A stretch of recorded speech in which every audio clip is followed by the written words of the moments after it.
how fast it is here, and I didn't do that yet. If you ever want to do that, you just go on the internet, you go ping internet connection, I guess, and it'll do it, and it'll let you know how fast it is. It's very cool. So, how's everything out there in the big land of YouTube out on the planet? Shall we have a prayer? Let's have a prayer. I always say that. Shall we have a prayer? Let's have a prayer. They go together. Dear Heavenly Father, thank you so much for blessing us with safety and getting here. And thank you for helping us to deal with the jet lag and being fine. And thank you for all the lovely weather that's here right now, the mild weather and the flowers that are beginning to bloom and the beautiful daffodils. I love daffodils. And thank you for all these technology things, the camera and the phone and the internet and all these things that we have that bless our lives.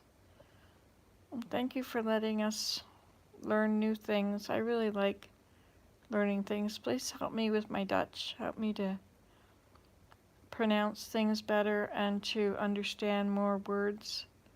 All those big nouns that are out there. And please help Lily get better so that we don't have to have COVID separate us. And thank you for blessing us with the means to be able to do this trip and to have this time together as a couple. And for all the nice places that we've been and eat and see and all the beautiful ships and the different lives that go with them. It's very fascinating to watch the ships on the water. And please bless all those people that watch this video, that they will have peace and that they will be able to trust in Thee and have a great connection with Thee in their lives. And those that are not interested, bless them anyway. And these things we pray in the name of Jesus Christ. Amen. Oh, hello, Suze.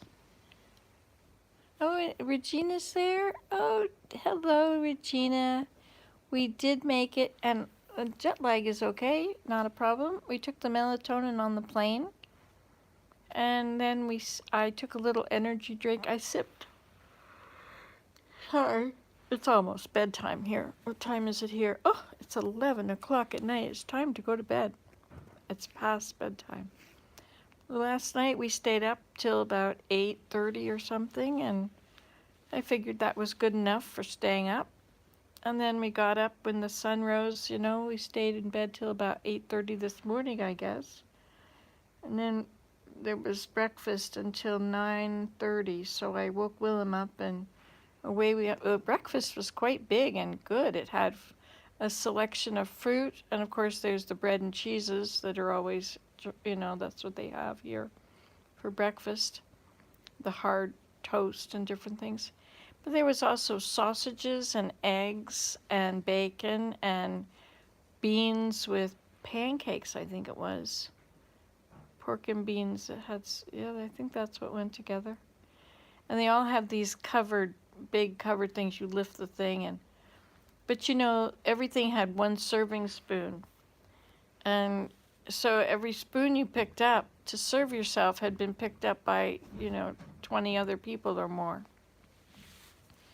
Anyway, it was a little bit odd, but we had our hand sanitizer, but it was really uncomfortable to be wearing a mask around people because it was like they were really put out with us. It was like it was an insult that we would wear a mask around them.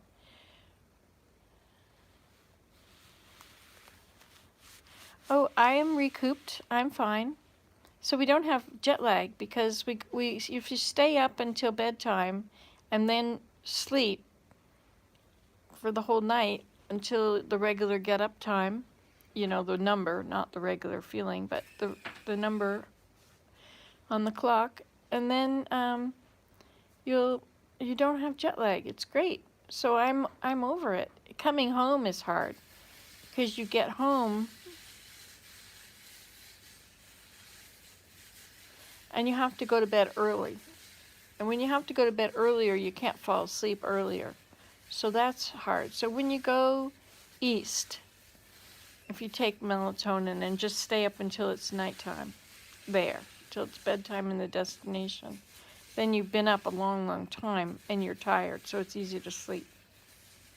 There, that's my solution. Yeah, so I'm good. So today we hung out and I don't know, did I talk to you much yesterday? Willem had a reunion. It was so cool because I got to go with them and, well, there again, we entered with masks on and the hostess was like really offended that we would wear a mask into her house. It's like she was quite horrified. But everybody that came there, Mary Jane is at home feeding the critters. And the neighbors are, of course, watching over things. But I haven't talked to her today. Don't know. Maybe she's just out there exploring the world, or maybe she's off visiting or looking at properties. She loves looking at properties. She does that all the time. She's been doing that everywhere for years. One day. But she's never moved. So, let's see, what else did we do? Yesterday we had this reunion and they had a photo of Willem and the classmates. They were all in the class and it was a wonderful picture of him and it looked just like Daniel. It was just like Daniel.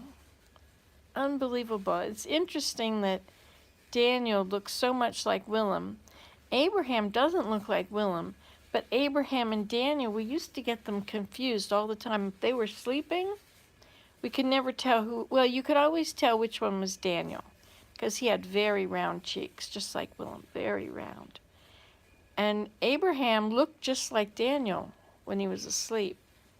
And so you could never tell if it was Daniel or Abraham. Oh, Mary Jane lives down near Toronto. And so in the Bahamas of Canada. Yeah, you see now this thing about wearing a mask, like Skinner Girl 64 says, here's the thing about wearing a mask. You do what makes you feel comfortable and safe. Well, Lily has COVID now, and she's fine, right? She's been vaccinated twice and boosted twice, and she has no symptoms. She had a little cold before, which is why she got the test, and was very surprised that it came back positive. But I guess maybe, see, I can't ask everybody, but the mask mandate came off the day we arrived, I think. That's what your mom said, right? I think so, yeah. So can you check it out on the internet and see if that's true, if they were wearing masks right up until yesterday or day before yesterday? Anyway, but I mean, not that she wouldn't tell us the truth, but maybe we didn't understand what she said. Maybe our translations are wrong. But anyway, it's possible that because the symptoms are so mild and the consequences are so mild, people don't care if they get it. So maybe that's why they're not wearing masks. And one lady, we went into a store and she looked at me and she said something, it was all in Dutch, but Willem said she was saying, we breathe the fresh air here. And then some derogatory things. It was something rude. But why would they think that way unless it's because it's so mild that it doesn't matter if you get it? It's not that they think they won't get it, because everybody knows you're going to get it, right? Especially the Omicron 2, which is far more contagious than Omicron 1. So we probably won't get off without getting it anyway. And I don't think we have to prove that we don't have it to fly home anymore. But I'm not sure. There's a website, Canada, we have to figure all that out before we go back. Anyway, so it's very difficult to wear a mask when everybody around is sort of shunning you for wearing a mask. It's very weird, especially when you don't know the language. It's a very different thing, you know. And everybody at this reunion yesterday had been tested that day before they came, and they were all negative. Except for 3. Except for 3 that were positive and didn't come. So it's not that it's not out there. Anyway, I don't know what to do about it. I don't know. We're not really close to people, so we're not wearing a mask all the time, and we're not near people, and when we're outside, when we're not near people, you know, and the restaurants, you know, even at home, you're allowed to eat in a restaurant and not wear a mask when you're eating, but when you're moving through the restaurant, you're supposed to wear your mask. Okay, from 23rd of March, face masks are only mandatory at airports on aircraft. Oh, so from the 23rd of March, that's yesterday. That's the day we came, yeah, in the morning. Oh, I see. So the mask mandate has now come up. What was it before that? Oh, I don't know. It doesn't say what was before. So that's interesting. So it's just changed like that. Yeah. Oh well, who knows? Who knows? And I don't know if it's terrible to get it or not. I don't want long COVID. That's one thing. Anyway, let's talk about something else. So let's see, what else do we do? So this morning I went for a walk around the outside of the building, like from our room. We were right across from the elevator, and there's also a door, an exit door. We're on the first floor, but it's up a floor. There's the ground floor and then the first floor. So the first floor is not like what I think it should be. It's a beginning. Anyway, but you can go out and then you're in this railing area, and it goes right around that whole building, and so you can walk around and then you can see the ships, but you can't get into the restaurant there because you're a floor up. But when you're in the restaurant, you can also go eat outside. It goes around the outside edge. And that's what we did for breakfast. We went outside, and I couldn't figure out how the door worked. I was trying to push and pull it, and had this handle that went up and down and down, but then somebody else came and pulled it. Oh, that's it. Hey, guess what we saw?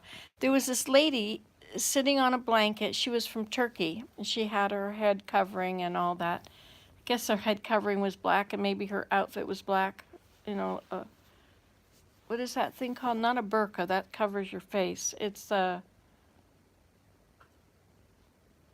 don't know. So she was sitting there, and then in front of her, she had this big blanket, a big tarp, and it was covered with like a foot deep, well, not a foot, maybe 10 inches deep of fleece. Beautiful white cleaned fleece. Some of it was a little bit bumpy together, you know, and stringy. It had all been washed, and she had already pulled it all and cleaned it. And there it was, this beautiful white fleece, and she was going to make a comforter out of it, or something to wrap up in. Isn't that neat? So, of course, now I am going to have to use some of my beautiful big fleeces to make comforters. I knew there were things that there was fleece in the future. We have lots of comforters, but they're not made out of fleece. And fleece is very warm, so I have to make them thin. We have the best comforter on our bed. My mom lived in the States, and we lived in Canada, and we did not have much money because I was a stay-at-home mom, and so we had a single income. But so she would send up she gave me her Sears card, and she would always instruct me, now go and buy shoes for the kids. Now go and buy clothes for the kids. Now go and buy a new blanket. No, you know, whatever it was. She'd always send me to Sears. And so I went to Sears, and I bought a comforter, and it was yellow, and it had a very, no, she wasn't going to spin it. She was going to make, I don't know if she was going to felt it. You see, it was difficult because she didn't speak English. She spoke Turkish, and she had learned Dutch since she was here, I guess. And so, and her Dutch wasn't great either, and she didn't know. And so Willem was trying to understand what she was saying in Dutch, and so I was asking things, and Anyway, but she spins, but she had pulled it all, and it was all very clean. Unbelievable how beautiful and white it is. But she wasn't going to spin it or weave it. She was going to, I don't know if she was going to felt it and make a blanket. It was very thick. It was a lot of it. So maybe she was going to make a lot of blankets. I don't know. Yeah, the language barrier. I tell you, that day at the Tower of Babel, that really created a lot of problems for the human race, didn't it? Yeah. I always think that between a husband and wife, and just between friends, I think that our language has all been confused, right? Like, it's so hard. I have a thought of one thing. When I say fleece, I think of a thing. And when I say fleece to you, you think of something else. And we don't know what each else is thinking. If I could show you a picture of what I'm thinking, and you could show me a picture, then we would know. But all of our words are confounded, right? It's a miracle that any of us can understand anything anybody else says. And so certainly husband and wife, no wonder we have such communication problem. What a problem it does, eh? Anyway, it was just so cool to find somebody that I could learn from in exactly where I am. What I want to know is how to use all these fleeces. What should I do with them? What do I need? I don't need anything, and I don't want to sell it. I don't want to make things to sell. And I don't know. It seems silly to give things away because you give something that's really nice that you've made to somebody, and they're grateful, but then they don't have room and they give it away, and it just ends up, who knows, thrown away, or you know what I mean? And I really appreciate the things that I've made, and I don't like parting with them anymore. I gave away all my paintings. I painted about 100 paintings, and I gave them to people. Everybody that would like a painting, I would give it away. So I don't give away my paintings anymore. I don't give away any of those things because I want to be able to see what I've done. I want to be able to remember my life. If I give everything away, you know? Yeah, Sue says, I love it when I spy someone interested in what I'm interested in. Yeah, isn't that cool? Yeah, and it was something that I don't know anything about, but is, like I've learned so many things on so many subjects that I have experience with everything, right? And so like now I know what you can do with grasses, you can thatch and you can make a grass hut and you can just do all these different things with it. And so I know a lot of that. And I know a lot about fleece too, but not like, I'll have to Google it. But there was this girl that made a cotton comforter. I can't ever remember her name. I think it starts with an I, and she's Chinese or Japanese, and she lives with her grandmother, maybe her grandfather too. And she does these incredible things. She'll build a building with bamboo on the water, on the stream, in the middle of the water.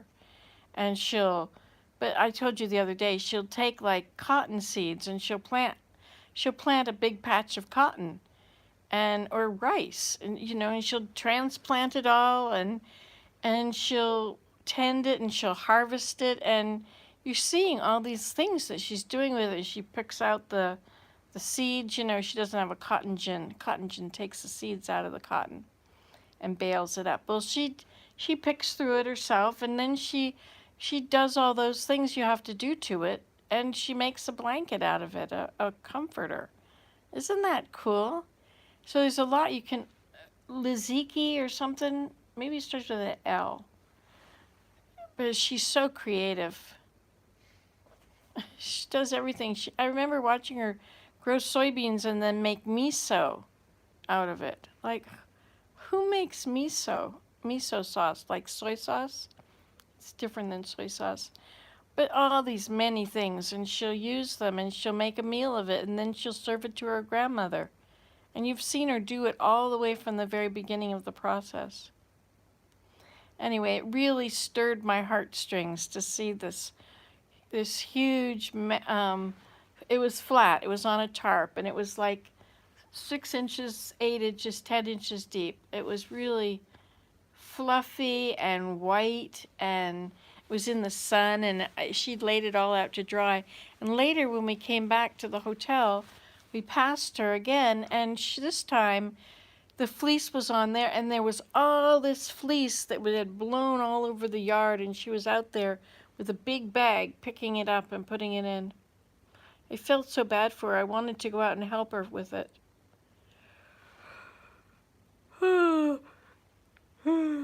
But, you know, social distancing, right?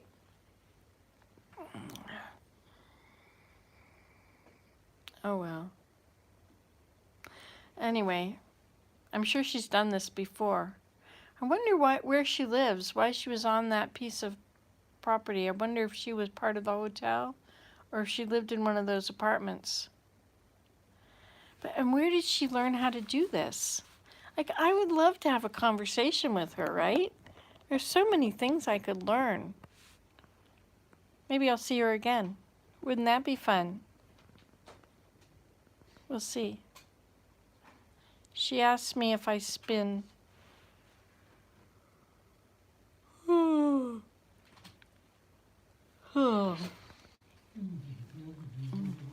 Anyway, so that happened, and the daffodils are in bloom. It was nice, Regina. The daffodils are in bloom, and so every time we go and see flowers anywhere, I have to bend all the way down. Boy, those daffodils have sure got short stems, considering how far they are to get to. I guess it was not so far when you're little because they come up to your waist. Anyway. And you know, things in Holland, they just grow so huge. Everything in Holland is bigger. I mean, it's like Texas is bigger, but I don't know why the soil is so nutritious. Probably because it was the bottom of the ocean, right? But you'd think that it would have salt water in it. Oh, hi, Marie. Nancy and Willem in Holland. Would love to travel there someday. My precious mom was Dutch. Her name was Elida, too. Oh, that's right. You've told me that. I'll probably forget it again unless I write it down. Yes, Elida. Did she call it Elida or Leda or Lida or Alida? Lily's name was Elida as well. Oma Lily, Willem's mom. So Elida, our daughter, is the 7th generation of Elida, and none of them pronounced it the same. Alida. When she didn't like it, when people would wonder how to pronounce it, I would say it's a lie, duh. She didn't like that. I understand why. She's a very truthful person. She wouldn't lie. Anyway, so we walked around and we went from flowers to flowers, and there's this great bunch of bushes right out in the yard here by the parking lot, and they're about 2 feet high, I guess, and it looks like kind of hedge bushes that are just all out there, but it turns out there's roses. There's not our kind of roses. I'm not sure what kind they are, but they have many, many layers of petals. Here in Kansas, you can tell an old homestead due to the daffodils blooming. Oh, really? Yes.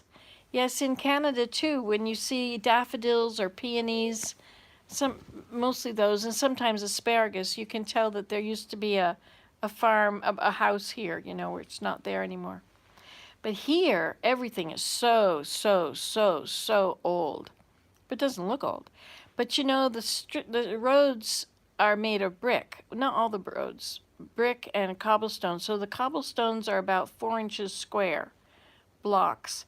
And the bricks that they have here are about maybe 2 inches wide and maybe 6 inches long, maybe 7 inches long, and they're all, to me it looks like they're all put on their bricks are on their sides, but they're much smaller, and like they're not like our bricks we have at home, which in Canada they're the same as in the United States.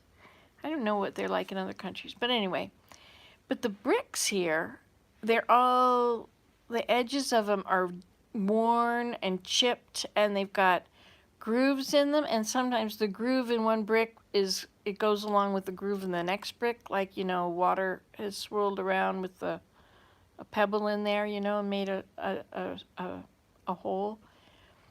But this one area where there's some benches and there's these bricks on the ground, and they're at least 100 years old. Of course, 100 years is not a long time ago, really, when you think about it. If you think about it, I mean, like, I'm 66, and so when my mother was young, you know, like, I've seen where she grew up and the house is still there, and, you know, and then where my grandmother was born, I saw that house. I mean, so that was in 1899, my grandmother was born. So we've already passed 100 years, like it's 121 years, 123 years ago, right? So 100 years is not a long time ago anymore. Used to be a long time ago when I had nothing to relate it to. Just ancient, you know, before they invented water and we had to drink Coke. Used to tell that to my children. Oh, Christian T, hugs from Barcelona. Your videos really calm me down a lot. Thanks. Well, you're welcome, Christine. No, Christian. I'm sorry. I'm glad they calm you down a lot. I wish they calmed me down. Sometimes it's hard to get calm. I was so nervous wreck. Now, you know, the things I was nervous about, my shoes were, maybe did I have the right shoes? I have my moccasins, but they're a little bit low, and will they give me enough support on my feet? Will they twist my foot?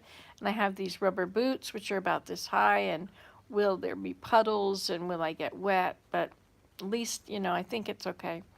But then they started hurting my toes, right? I was getting the top of my toes were getting blisters yesterday wearing those rubber boots.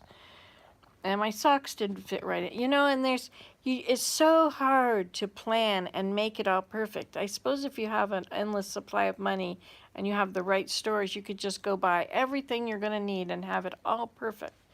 But when you have to take it from your own closet, and, you know, it doesn't rain much here. Usually it rains at night in Canada, not here.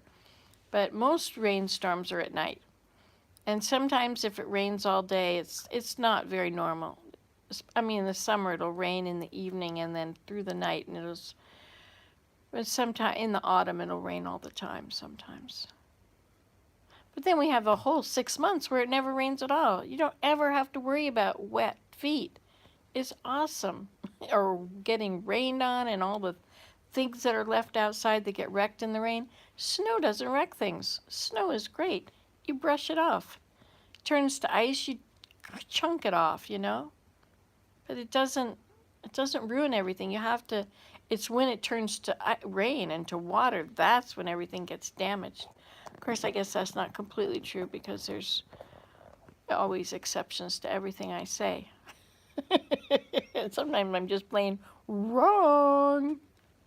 That's kind of embarrassing. Like, there was this video I made where it said I was teaching Willem how to cook a steak in the frying pan.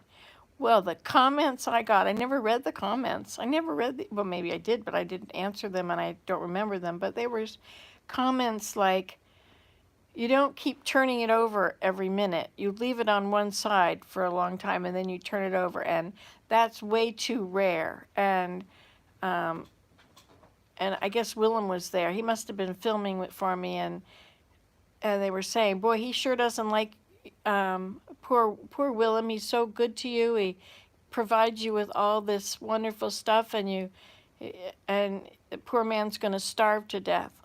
You know, I guess I'll have to take that video down. Anyway, so I do things wrong. I'm quite typical. I think we all do things wrong, only I let you see what I do wrong. Because I don't care. Because I didn't make up all the rules on how you're supposed to do things right. And how come one guy says it's the right way to do it? Well, I say this is the way to do it. And why is he right and I'm not? You know? So you can do it your own way. You don't have to follow the great they. The they. Who's that? You know? It's John Doe. And somehow John Doe has risen to the height of what he says is always right. Well, it's like Scrabble games. You know, I want to play, my mother-in-law, Lily, she loves to play Scrabble. And she and Willem played in Dutch. But, you know, and I said I would love to play Scrabble with her, but I don't want to use all those rules, you know, where you have to stop your word at the IJE. I don't want to have to stop the word at the end of the board just because there's not enough spaces for my word. Like if I've got a word and I can make this word, that's a pretty cool step. And I should just make that word. And it's not my problem that the board is too small. And if the word should go upside down and backwards or diagonally, well, that's the way the word should go, right? I mean, I think I should just publish my own rules for Scrabble. They can have Scrabble according to, you know, whoever wrote the Scrabble rules. You know, like maybe Einstein came up with the Scrabble rules. Well, do you think that really should apply to your life? You know, or maybe, I don't know, Longfellow wrote the rules for the Scrabble game. I just think that's silly. I think that we should make the rules so that we can enjoy the game. The point of life is enjoyment and, you know, finding joy in life and spreading joy to other people, right? Trying to depend on the Lord so that we're not stressed out about everything. Boy, I got some work to do on that one, don't I? That was really a trial.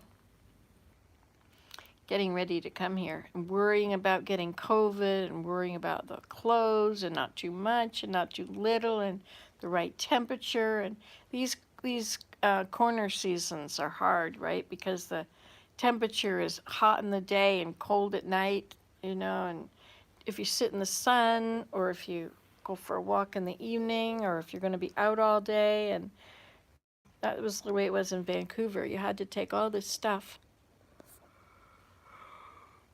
with you in the morning.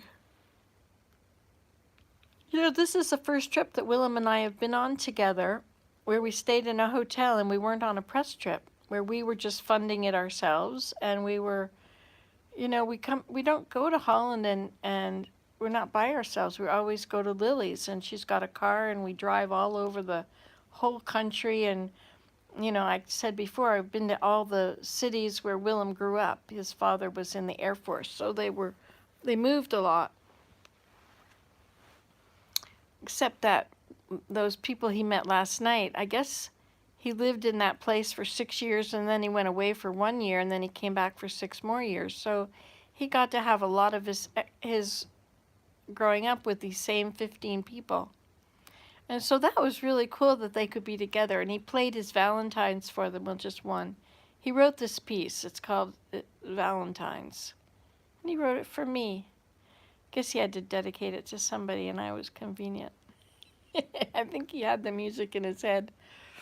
Anyway, but he's never published it. But he has the notation. He has it printed out. But you know, one day he's going to die, and the music will die too. And, you know, just be in that binder on the shelf in the house. And will the kids know what it is? Will they publish it? I suppose there's a couple of the kids that really like his music that would want to, you know, would want to have it. But they don't play that well. And would they publish it? And anyway, but then somebody commented on here that she's a music major and she's never heard that piece. And could I tell her the name of it? Because she can't place it, but it's very beautiful. What a neat thing to say, you know, that he wrote it. But I think I'll have to do it because I bugged him for years to do it. Hi, Nanby. Yes, I'm talking about this music piece, his Valentine's. Willem, oh, he's got his headphones on. He's composing over there. He's got this new thing he's working on. So he's got 2 big, long pieces he worked on. Oh, hi, Mike. He wrote variations. Yes, I know, Nan, it was you. His Valentine's he wrote that when we got married, and so 35 years ago or something.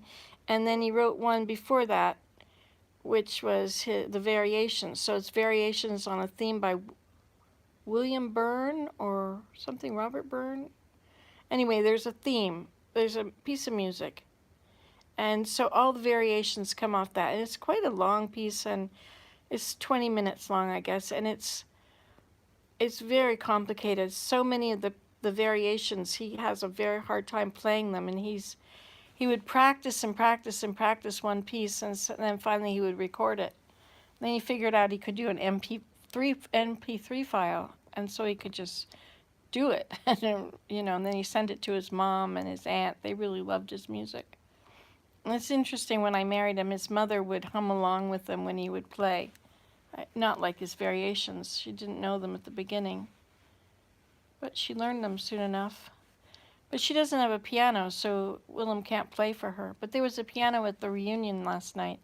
And it was neat because all these people knew Willem for so long, and they knew his music, and they knew his how well he played chess. When he was young, when he was about 12, the chess players, the adult men chess players, they would say to each other, "You think you can play chess? You should play against that kid. Play against little Wim. Whim. You have to blow. Whim. Whim. It's not w. He doesn't like that at all. Whim. And it's really neat to be here, and everybody calls him Whim. It's really neat. Everybody in his school, that all there. I've always liked that name, Whim. I say it wrong. Whim. He can't hear me. I have pretty nails, don't I? That's very nice. Oh, and somebody complimented my hair. I never, ever got compliments from my hair when I was short. Never, never, never. People say it makes me look good. It makes me look young. It's so good for my face when my hair is short. But nobody ever, ever compliments my beautiful hair. Not unless it's long. And it doesn't look like it's white hair, It looks blonde. Anyway, I love my hair. I can say that. It's mine. It's mine. It's been mine all my life. I was telling you about the day.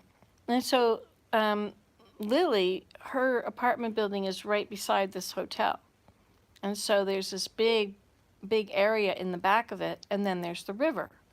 It's called the Nieuwe Maas River, which means the New Maas River. Some years ago, they went through and renamed all the rivers. So the Maas, the Nieuwe Maas, it and another one go back, and they fork, and they come out of the Rhine. And the Rhine goes all the way up through Germany, and then it starts in Switzerland. It goes Lake Constance. Is that in Switzerland or in Germany? Anyway, so it's neat to sit outside and watch these ships. They all have a flag from the different countries they're from, and they're very dirty flags. Did you know that Holland's flag has 3 stripes, red, white, and blue, and France has 3 stripes that go the other way, and it's red, white, and blue. And the U.S. has also the 3, but they're all changed around. They're not stripes.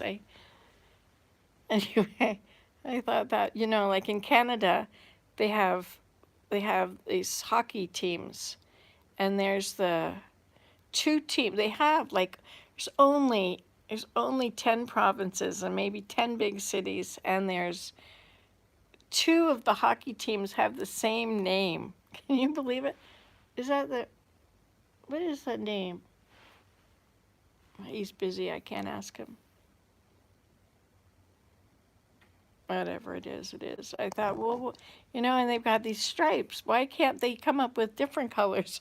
Why would 2 countries use the same colors and just turn them sideways? Germany is Lake Constance. Okay, thank you, Nan.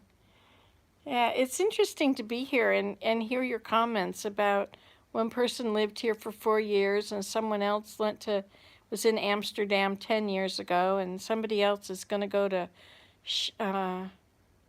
the airport, SCH Schiphol. I have to spell things to remember that. SCHIP, is it 2 P's? PPOL? Schiphol. She said what a long way it is to walk. I got handicap help all the way. But then after we were taken to the baggage claim, that was the end of it. Well, then my brother-in-law, Lute, he had parked somewhere, and it was so far. They had some moving sidewalks, and Willem was keeping up with his brother, and I had to hold on to Willem's arm and keep up with him. Sometimes, like, one of my tricks for walking fast is you just have to take long strides. You just have to walk, just take a lot longer stride, and then you don't have to go faster. You just cover more ground. I realized that, when I had to take one of those heart tests. What is it called? A stress test, where you get on the what is that thing called? A walking machine? I don't know. It's got a treadmill. It's got the thing that goes, and anyway, and you have to go faster and faster and faster, and you're supposed to walk, and you're almost running at the end. And I realized that I could just take really long strides. And if I just took really long strides, I could do it. And I went farther than I should have been able to go. Isn't that fun? Yes, treadmill. Anyway, so I kept up with him, and we got to the car. And his brother drove us around yesterday, and I didn't realize that he was on the phone, and I thought it was his. Hi, Jordan. Yes, we are having a lovely time. Thank you. Jordan Thompson, he's in Ireland. We're over here in Holland, just across the river. No, is that the North Sea? Yeah, the North Sea, Den Haag. It is cool to be here. I didn't want to go. It was just going to be too much trouble. But it's working out, and I'm not worrying about things like we have to pay for meals, but it's, it's like, well, it is what it is, We'll just work it out later, right? I brought all this food stuff. You know what they have in Holland? They have these washcloths, which they're folded in half, or they're sewn around, and so they make a mitt. You put your hand in, and so they're about that wide and probably that long, maybe a little longer. And they had them in the store today, and Willem's mother buys them for me every year. And it's a good thing because they get worn out, or they get stained, or they lose their color, and things happen. It's only a washcloth sort of affair.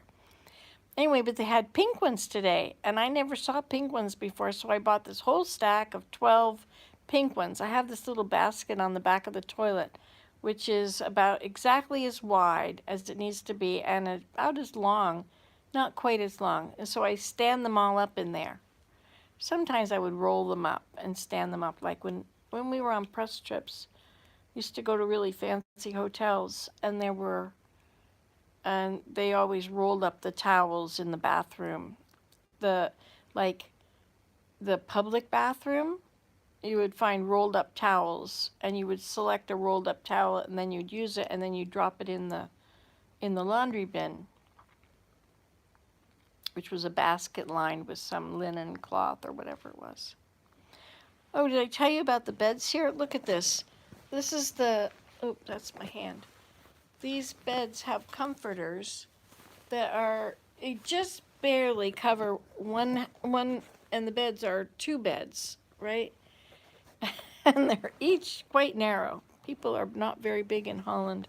And the comforters are made for skinny people. They just barely go over the edges of the bed.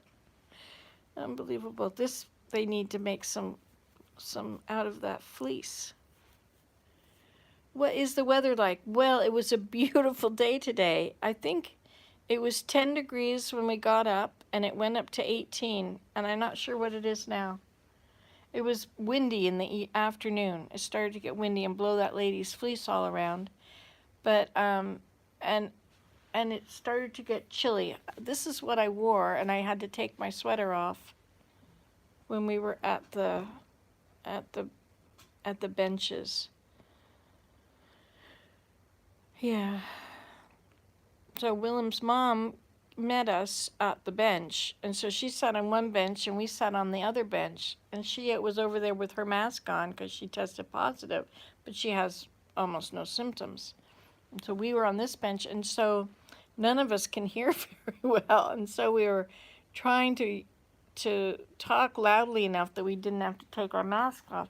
I need to see people's mouths to know what they're saying, right? And she needed Willem to take his mask off sometimes, but we were pretty far apart, you know, and there was a breeze blowing, and I tried to be upwind so that the wind would blow from us to her, and nobody else was around. But it just doesn't appear that anybody here cares anyway if they get Omicron or get COVID. And, you know, you only have to isolate for 5 days. I don't know. But she's already isolated for 2 days before we got here. So today was day 3. So she only has to isolate for 2 more days. I don't know if that means that we won't get it. But if we do get it and we have to isolate for 5 days, if we have to isolate for 5 days, then we'll be done with it before we have to go home. But we could isolate with her, right? If we get it. Oh, who knows? Do you have to check out of the hotel and go stay with her? Or do you have to stay in your room in the hotel? I mean, she had to go to the doctor's office to get a second test today. She got a PCR test to see if she was actually positive or not. And she didn't hear back from it yet. Because she did her own the first day. Anyway. I don't know. I'm so glad it doesn't kill you anymore. I'm so glad that these vaccines keep people from having to go to the hospital and dying. It's 95% chance not to get to the hospital or have severe illness. So it is everywhere. It is everywhere. And I don't know. But she was wearing a mask. She always wore a mask, and she didn't go many places. She mostly stayed at home. And I asked her where did she get it, and she doesn't know because she was always at home. So how did she get it? And she wore a mask. So if you get it when you wear a mask and you stay at home, then does it help to wear a mask? I don't know. The Lord will watch over us. If we're supposed to get it and get terribly sick and die, that's what'll happen. If it's not, then we won't. But I don't think that's what's going to happen anyway. I don't even want to think about that. It's too much work to think about it.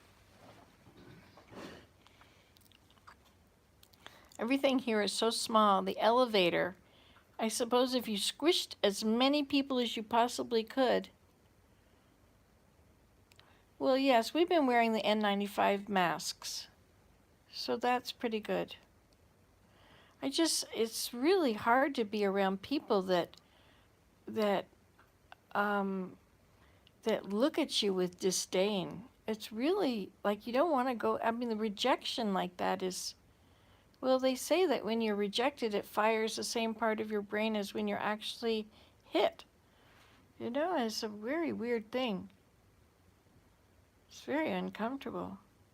I hear that in North America, the anti-maskers can be very rude to people. But it wasn't like they were being rude to me. Well, today one lady in the grocery store was quite rude, but it's more like they're offended. They're really offended that you would think that you had to wear a mask around them. But why would they be offended? Because they don't know that they have COVID, and anybody can get it. It's like head lice. It's not the terrible, downtrodden, unclean people that get head lice. They like clean hair, you know? And yet, who wants to tell somebody that you've got head lice? And then they have to go to all that stuff. Now my hair looks white, doesn't it? Oh, that's not my hair. That's the pillow. There we go. We'll go back to being blonde again. I always wanted to be a blonde. Nan B says, I'm in Ohio. I understand if someone says something about my mask, I will say, you don't want to get COVID from me, do you? Lil. So I guess they will run from me, Lil. And Sue says, I don't understand why they care if one wears a mask or not. I know. That's the weirdest thing. And if I come into someone's house, then after that, I would say, do you mind if I wear a mask? You know, and they say, no, no, that's okay. But it's like, this is so, the tables are completely turned now. Very strange. But I guess, you know, I think in Holland, people are very much more natural. You know, everything is much more, well, I don't know if that's true either. I know they don't pick up after their dogs in the park. But I did see one lady today with a bag, so maybe some people do. And yet people here are very tidy. I mean, it's known. I mean, the Dutch are the most tidy people out there, I think, except maybe the Germans. Maybe it's all Europeans. I don't know. I haven't traveled to much other Europe than Germany and Holland. I think this is my 6th trip to Europe. So I went to Jordan, which I had to fly across the ocean, so that would have been one of them, and then to Switzerland, and then Germany, and yeah, I think it's the law to pick up the dog stuff at home. But here it must not be the law.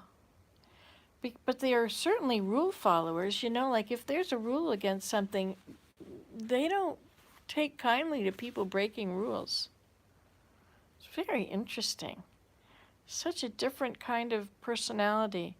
And another thing is people all look at you. Everybody looked at me. Like even in the airport where everybody was wearing a mask, everybody looked at me. They looked right at me.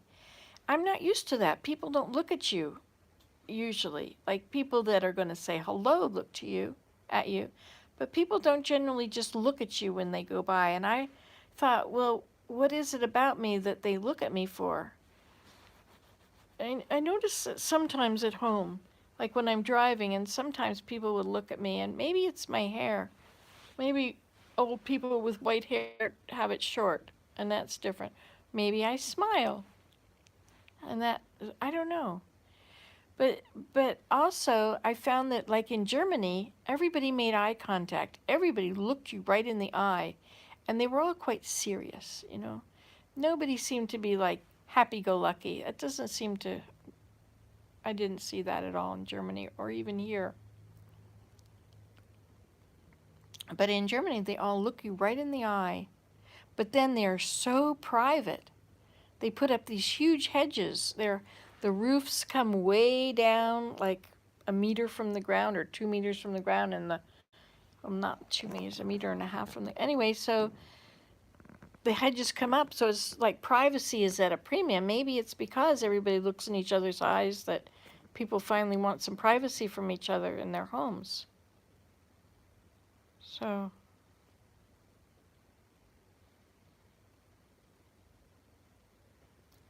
and yet in Germany, my daughter, you know, is the most impolite thing to do to ask somebody about their health.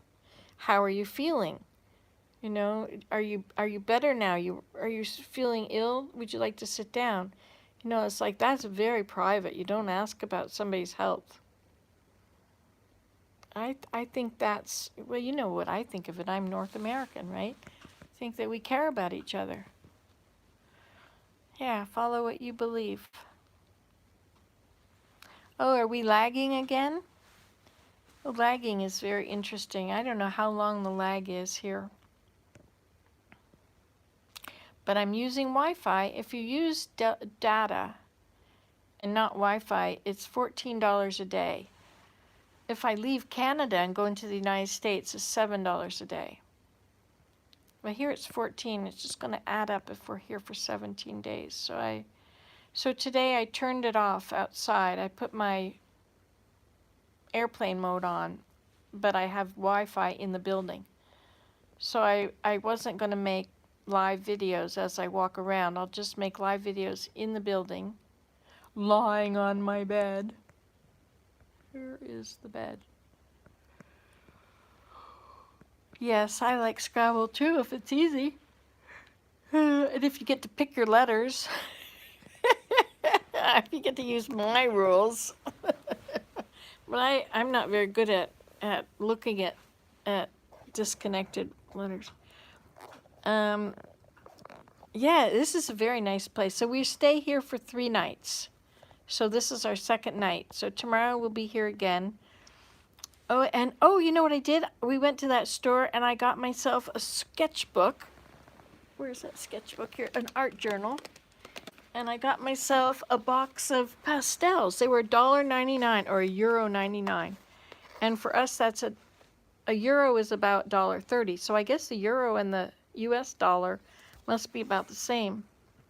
Anyway, so we went to we walked down, there's a canal that empties right out here next to where we are, a half a block away. Well, 2 blocks away of these blocks, but everything in Holland is small. Everything is small. It's unbelievable how the lanes on the road are small. Look at that wardrobe. Look how small that wardrobe is for this room, or hotel room. Anyway, I got a small art journal.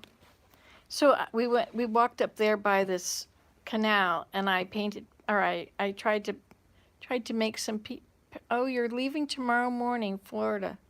Regina, have a fun trip. Good job. Oh, you're leaving, not 4 o'clock in the morning.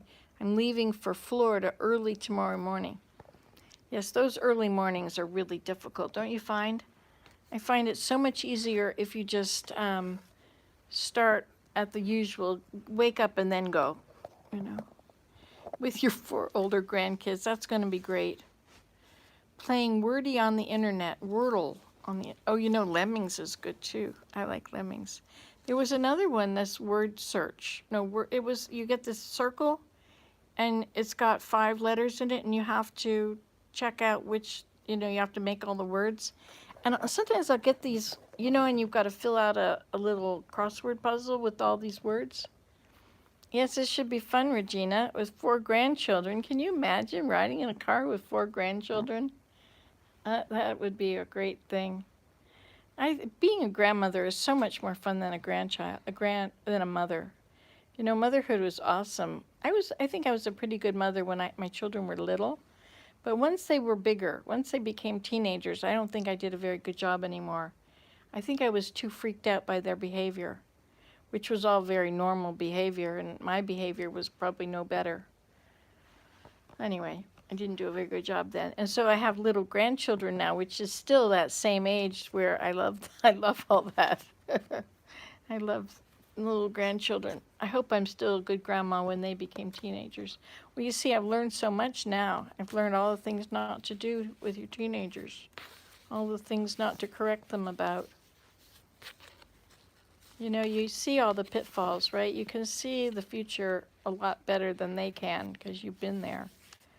You know the consequences for things that go on, and you want to share it with them, and that doesn't go over well at all. And they find a lot of fault with you because you've been telling them what to do for a long time, and then when they see that you don't do everything right, well, let's talk about this now, Mom. It's nice to have them for fun and then give them back to their others. Well, it is, yes. Well, I think we have less energy, but as mothers, we didn't have any energy either. We had enough in the daytime, I guess, but by bedtime, we fell asleep putting our kids to sleep, and I don't think that's changed. As a grandmother, I certainly fall asleep when I'm putting them to sleep, except I'm better at it now. I say, Willem, bedtime. I'll go up and read them stories and things, but there's never an end, no end to the stories that they want you to tell them and such, Mm-hmm. So what's our plan for tomorrow? Have no idea. Need 3 days. I know you said that. You need 3 days of rest after my grandchildren go home. Yes. Maybe that was my problem. and I had to pack. They were with me on Tuesday, Wednesday, Thursday, and Friday, and they had 3 sleepovers. Can you believe that? It was really fun to have them there. I liked playing games with each of them. Maya wanted to go and do the nature stuff that I love, and my kids would never go in nature with me. They just wanted to be on their screens all the time. And Daniel, you could never get him to leave the house. Here, let's go here. No. Let's go here. No. Regina gets the award for driving to Florida with all of them. Well, they're teenagers, aren't they? Isn't that what you said, Regina? You need a break. This will be good.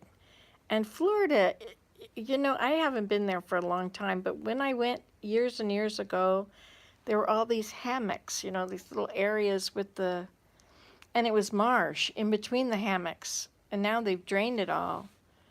And it's not like it was. It was quite a different place back in the beginning. There were only 2 roads that went down there, one around the edge and one through the middle. The Tamiami Trail went across there. Florida is a very interesting place with those big leaves on everything and all the house plants that you buy and you take good care of in your house. They just grow wild. Oh, and those air plants that grow on the branches of the trees, they're all very pretty. Here in Holland, to get back to where I am, everything is starting to bloom, and everything that's not blooming yet will be blooming before we go home.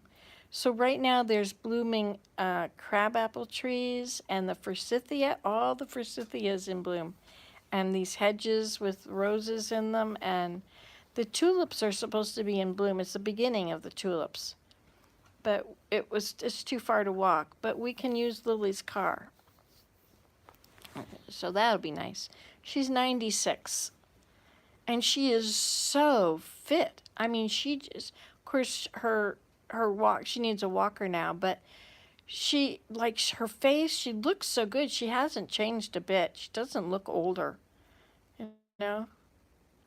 She really looks good. And she's 96 and she's got her mind and, she's good to go for another 10 or 20 years. I wonder how long she'll be with us. You never know when she's 96. But people in Holland, they all ride bicycles. There's so many bicycles everywhere. How do they do it?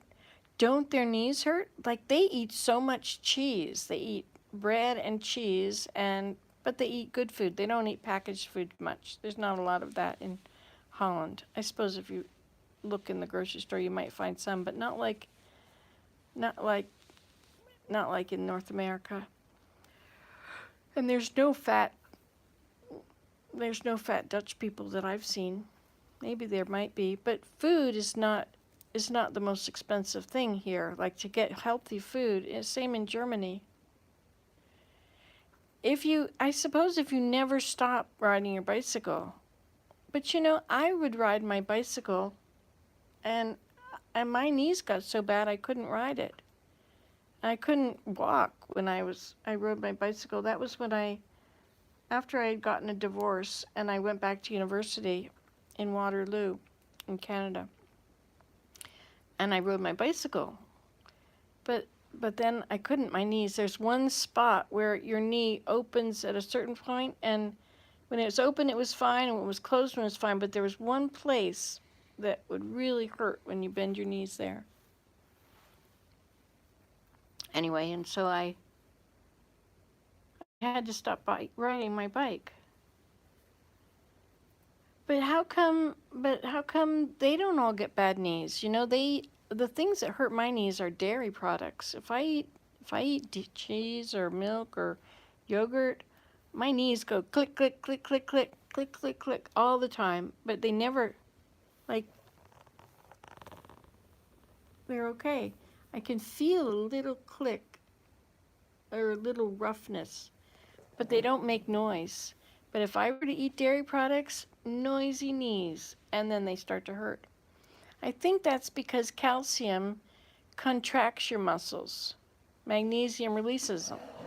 And so if the combination is not perfect, then I don't know. Yeah, and it causes inflammation. But why don't they get it? Why don't Dutch people have horrible knees after all that cheese they eat? I mean, that's what wrecks mine. Doesn't make sense. And I did deep knee bends when I was young. I tried to do them. I think it was school and we had to do them. And deep knee bends always wrecked my knees. And then I tried, my sister was saying how wonderful they are. And so I thought I would do one. Well, my knees were bad for a week. It was awful. Never again. You learn, but then you forget. And you learn again and you forget. I would like to do research on that. I would like to do a study and find out, like of Dutch people that ride bicycles. Hi, Kelly Bird. Nice that you're here with us too. We've got lots of folks here. We've got 11 people. Let's see if we know who they are. There's Jordan, and there's Regina, and there's Suze, and there's Love Them Anyway, and there's you, Kelly. Anyway, all these people that have commented, I guess. Oh, and Nanby of Source. Nanby and let's see. Yeah, I guess everybody. No, have we got more? Mike, hi Mike Landry and J.E. and Christian T.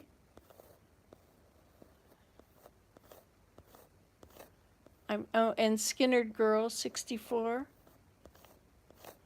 It's neat that we're a group, eh? Hey, Grateful's not on here today. Hey, Grateful, where are you? I love this little group. I'm glad I'm a part of it. I was gonna have dinner with you tonight. I said to Willem, I'm gonna make a live video for dinner. Is that okay? And he says, no, I'd rather not. So, well, then that didn't happen. But I thought that would be fun. I had this soup. It was celeriac soup. You know what celeriac is?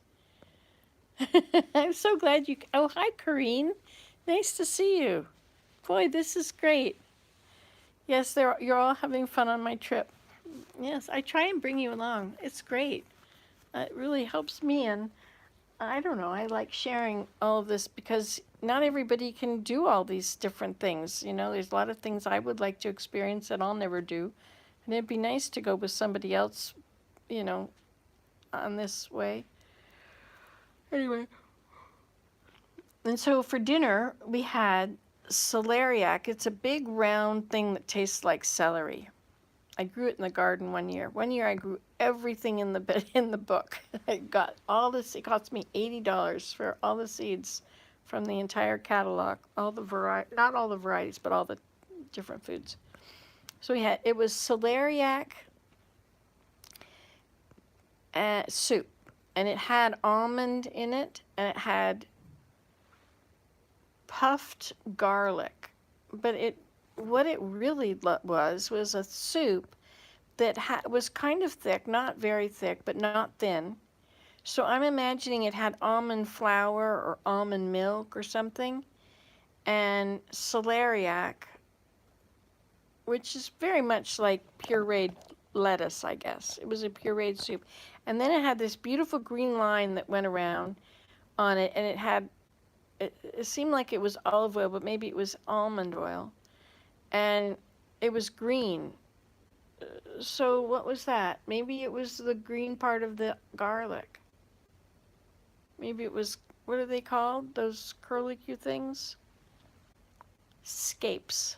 At least in my part of the world. Look at this. We have 13 people here. Hello, everybody. It's so nice you could all join us. So I had that, and Willem had another bowl of soup of some other kind. His had chunks of chicken and rice, and they weren't noodles, they were bean sprouts. And it was sort of a light brown sauce in there. Anyway, I couldn't have the rice, but I enjoyed what I got. That's nice. Usually don't enjoy it so much. It was really a good meal. And I also had sweet potato fries. They have to be cooked in the oil that is used for the gluten, or with flour in it, fried stuff. So it's not gluten-free because of that. But I think as long as there's no flour in the stuff, I'm okay. It doesn't seem to hurt. Oh, did you want to see what I drew?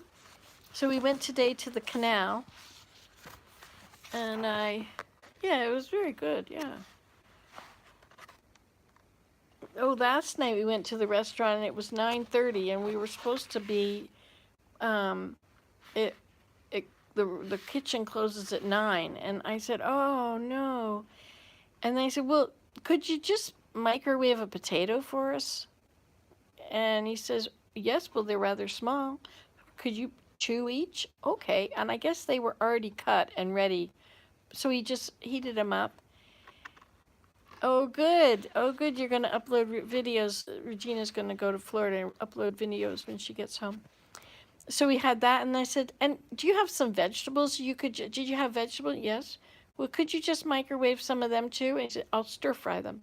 And so we had this wonderful meal with 2 potatoes and stir-fried vegetables, and there were long green beans and mushrooms, and I don't remember what else. A few things, but I don't remember what they were. They weren't the things that I'm used to, I guess. Maybe there were onions and who knows, but it was really good. And he charged us $10 a plate, which in that very expensive restaurant was very reasonable. So that's what we got. But today we were there on time. So there was a bird at on those, remember the bricks I was telling you about? These are very, very old bricks that are, the ground, everything is cobblestone. And so along the canal, and the cobblestone, they even use colored bricks for like a handicap sign, the wheelchair symbol on the ground. They use white bricks to do that instead of painting it on, because the paint comes off. So they just use white bricks and they never have to deal with it again. You can't do cobblestone or bricks in a place where you have to snowplow, right? Because the snowplow would catch on the edges of the bricks unless they had it pretty high up. Oh yes, these are the birds I did. So I was trying to. It was a blackbird of some sort that was begging for food. But you know how they are; they move all the time. And I got their noses, their beaks wrong, and everything was kind of wrong. But I was working on it. And that was the bricks that he was standing on. I was trying to put all these different colors together. So I got these pastels. Isn't that fun? Let me see, wait a minute, there was another one here. Ah yes, and this is when we were sitting by the, what does it look like? You tell me what it looks like and I'll tell you what it is. This was the view, I'll just tell you anyway, the view of the canal. So that part's supposed to be water, and this is supposed to be the reflection of the ship, which is up here. The buildings behind are reflected down here. And then there was a railing up here on the top of a wall. Yeah, it looks like a room and a bed. This is a red boat, a houseboat. And this was the part of the boat that sticks out. This was a very flat top, and that was I never made that all black, but that was a big black pipe. There were little curtains in the window. That was supposed to be water. See, that was the reflection there of the boat. And that was a wall behind it. Oh, good. Thanks, Suze. Water in a bridge. Looks like a room and a bed. Where are you? What part of Florida are you going to, Regina? Anyway, so I'm going to go back there. Oh, you did? Yeah, there was very flat. The top of it was actually gray. But that was as good as I could do for gray. Yeah, and that was kind of the wall. It wasn't a bridge. It was the edge of I guess the bridge would have been somewhere else. Anyway, and then when we were with Lily, I drew Lily. There she is with her mask on. Her nose was sticking out. She had a nice little jacket on. You wouldn't know that she's 96. She has beautiful, fluffy white hair. Anyway, that's as far as I got. So I think that, no, he's got his earphones on, so he can't hear me. Where is that? There he is. See, headphones on, so he can work on his music in peace. Can you hear me, Willem? No, maybe not. That would be good. Anyway, I thought that was a great thing to get a sketchbook. And then I can sit and sketch all these things. Yeah, 96, that's pretty old, eh? I'm so glad because that, yeah, I documenting your trip with drawings is an awesome idea. I did a press trip to Switzerland and I took I think that the way to do it, thank you, Sue's wonderful line drawings, Nancy. I think the way to do it is if I should have sketched the whole thing out in pencil or in pen. I don't have a pencil, but if I had sketched it all out in pen first and then filled it in with the colors, that would have been better. Then everything could have been more distinct and more to scale. Because I got kind of involved in trying to make my pastel chalk square, they're rectangular with nice edges. So I was trying to use the edge at the top, all these things. But I did that on a trip to Switzerland once, and we were on the train, and the train was winding through the mountains and through tunnels. Switzerland is the whole country is such full of tunnels that go through the mountains. It's such a smart way to go through those huge, huge mountains instead of going around them and up them. But so I have this whole sketchbook that's full of all these views out the train window. And I did that on a bus trip. Remember that 7 days for $76 in 1976? It was the U.S. bicentennial. And I took it all the way across the United States and then down to San Diego and then back up to San Francisco and then back to Phoenix. And then I stayed in Phoenix. Because I quit school and university in Georgia because I broke my arm. And I just couldn't deal with it. So I just took this train trip or this bus trip. Anyway, and so I had this huge sketchbook that time. It was big, and I had a box of 64 crayons. And I sketched everything. It was great to do. I enjoyed doing that. And that was fun. So Regina, what part of Florida did you say you're going to, or did you say that yet? Or are we lagging? So I have to wait until you get to this part of the video and then you can write it down, which will take it that longer. What else were we talking about? Yeah, she's 96. Which is good like that, because good for me that she's 96, because that means that Willem's genes are going to make him live a long time. So he's probably not going to die before me. Yes, I hope not. That's what all of us women will be single one day. And it won't be at a convenient time. It's one thing if you become single when you're 30 or when you're 40 or 50 or 60 even. But if you become single when you're 85, that's a little rough, right? Because you usually need to help each other do stuff. One of you is good in one thing and one is good in the other. And if you start to kind of lose it a bit here, the other one can make up the difference. But if you're on your own, well, that's different, And he sure helps me a lot because, my back hurts or my legs hurt or my whole body hurts or whatever it is. And he doesn't have any pain. I can't believe it. He's just been pain-free his whole life. He had a toothache. When you talk about pain, he talks about pain. Oh, yes, I had a toothache once. Yes, I'm glad my daughters. Oh, you live in Georgia, Kelly. How neat. You know that I lived in Georgia, I guess. Kelly Bird, I should write that down. Where's that pen? I have my journal right here. I've been trying to keep up with everything in my journal. Kelly Bird, Georgia. Tammy W. is in Georgia, too. She's in Atlanta, I believe, or Alpharetta or something like that. It's neat when I find all these people that are in the same place.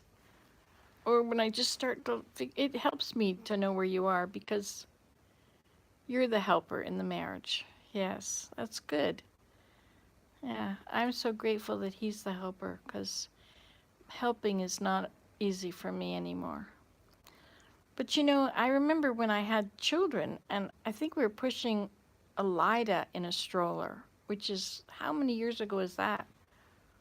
So 30 years ago or something now. And and I remember saying to Willem as I pushed the stroller, we were going through a park and it wasn't a paved place, or maybe, anyway, it wasn't very easy. And I said to him, wouldn't it be amazing to have one whole day of no pain? Can you imagine that? So, that's, I've spent most of my life in pain. So I'm really grateful for all the help he's given me. And he's so awesome. He helps me with everything. One time we were going to have Butler service on one of these press trips I took, the St. Regis Houston. That was the big draw, was Butler service. And my Abraham was very young, and he said, "What's a Butler?"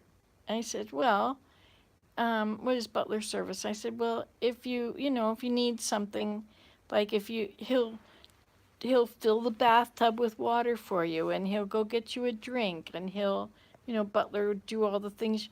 "Oh, you mean like Daddy?" I felt so bad. Oh no, I ask him for too much. Sometimes I try not to ask him for things. Sometimes I try to do it. But usually by the time I'm sitting down, I can't really get up very well. It's a lot of work. I have to be very inspired by them. I like this conversation. Regina, you still haven't told us what part of Florida you're going to. You don't have to tell us exactly where. But will you be where it's really warm? Dawn spells for you. That's good. Yes. Yes, we have each, we bounce off each other. Willem, he knows a lot, like chemistry. He was a chemist.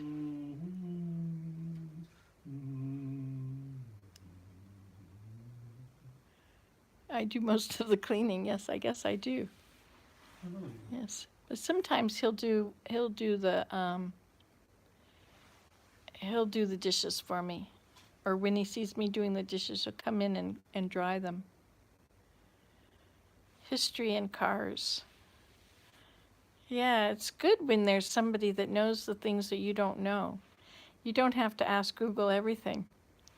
I brought my Google Dot, and I plugged it in here, and nothing. She didn't even wake up. So what does that tell me? I don't know. Maybe she broke.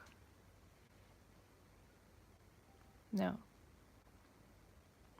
I don't know. We brought all these electrical stuff because, here it's 220. So they have these 2 prongs that are circular, and that goes into the wall.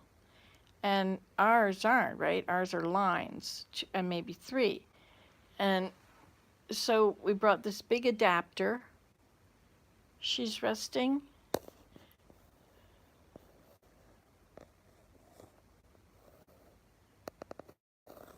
I don't know what you mean she's resting. Oh, me? I'm resting when I'm in my chair. Anyway, so we have this adapter. We put this big adapter in the wall, and then from that we ran a cord, not a cord, a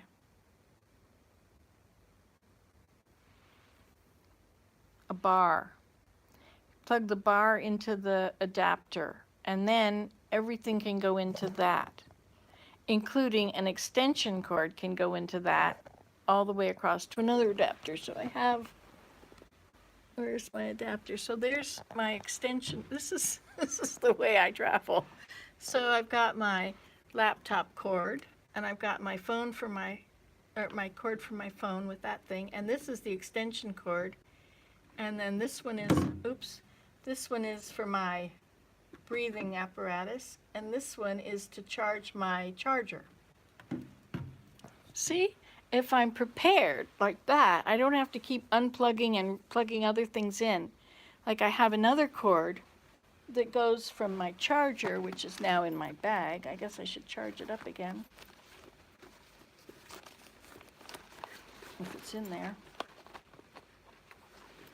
Somewhere. Oh, there it is.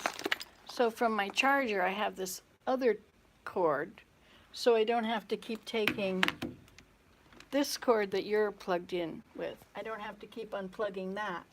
I can just take this in my purse, but then I can plug this in when I'm back here and charge it back up again, you see?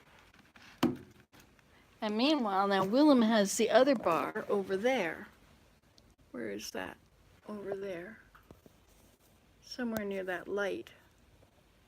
He's got the bar, and into that bar, he's got his shaver and his cord for his phone and his laptop. And then the extension cord goes up above here, somewhere up in there. It goes across the room, over there. You can tell I've traveled a lot, eh? I've learned the things that you need to know, the problems I've had in the past. But it also means I end up bringing a lot of stuff. But that's okay, because then I've got it when I'm here. But then if you want to take a bunch of new stuff home, you have to have extra. Ah, here we go. Regina is explaining about the children. The twins are 14, and then a 19-year-old, and then a 10-year-old, all boys. Oh, they're going to Destin. I've been to Destin. Oh, that's a nice place. And they're going camping. So that's in the north of Florida. Oh, there's a really wonderful park there. It's on the beach. Oh, I remember that place. Yeah. And the beach is down there. The sand is white. It looks so much like snow. I thought, oh my gosh, it snowed. Duh. Maybe they'll come up to Canada and think, oh, look, the beach. Florida gives press trips. If you're a travel writer, you can always approach Florida tourism. What is it called? Travel Florida or Visit Florida? Visit Florida USA? Anyway, if you contact them, there's press trips all over the state. I think I went on 6 different press trips to Florida. I think one was Clearwater, and another one was the Everglades, and then Orlando, and Destin, and Rosemary Beach, and Citrus County. I think those are the places, and maybe some of them overlap. There's the Okeechobee. Oh, and the King Ranch was in there. Oh, that's in Texas. I'm sorry.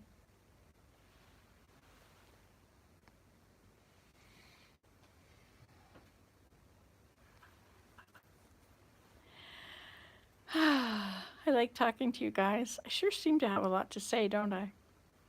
Talk. And it's so helpful for the family that I can talk to you, because nobody can listen to me this long. Nobody would want to. Somebody asks what we're going to do tomorrow, and I have no idea. We have no plans. Usually Lily comes up with stuff to do. She wanted us to go see something today at 5. She wanted us, it was some kind of a festival or a gathering, and so we walked her back to her apartment building, socially distanced, and then we were supposed to go on to this other place, but Nan says I never stop talking either, so my husband says lol. And Willem and I, when he first met me, we were gonna get married, and he said, well, I hope it's okay that I don't talk much. And I no, that's great, because then I get to talk more. I get to do all the talking. What time is it here? It is, oh, it's late. It's 12:25. No wonder I'm getting tired. Can you tell how tired I am? It would be easy to stay up too late and be back on my time, and then I have to deal with. It is late. This is Holland, so it's well, what is it at home? Now my phone is on home time and my watch is on here time, which is very helpful because if I play with Zane, it's tomorrow there. Oh yes, we're already into tomorrow. And if I talk to my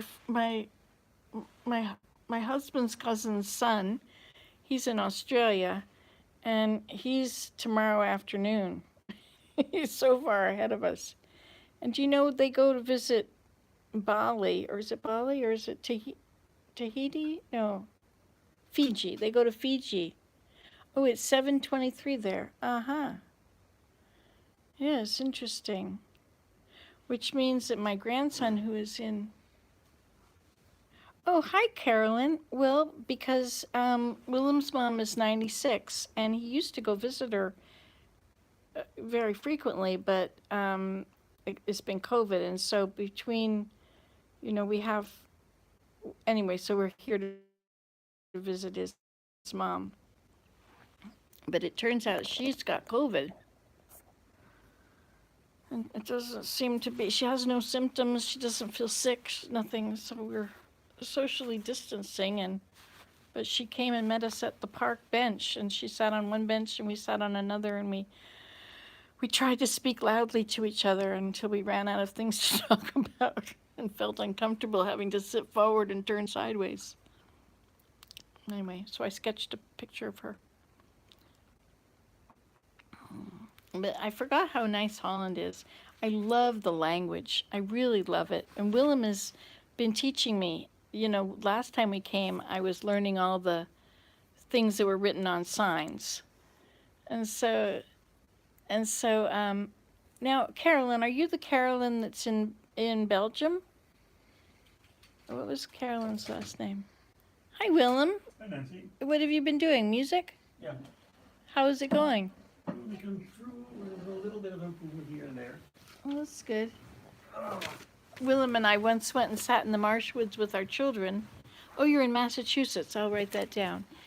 And maybe I've written it somewhere else. Carolyn. How does that spell? P-A-L-A-N-O. P-A-L-A-N-O. Massachusetts. My cousin lives in Massachusetts.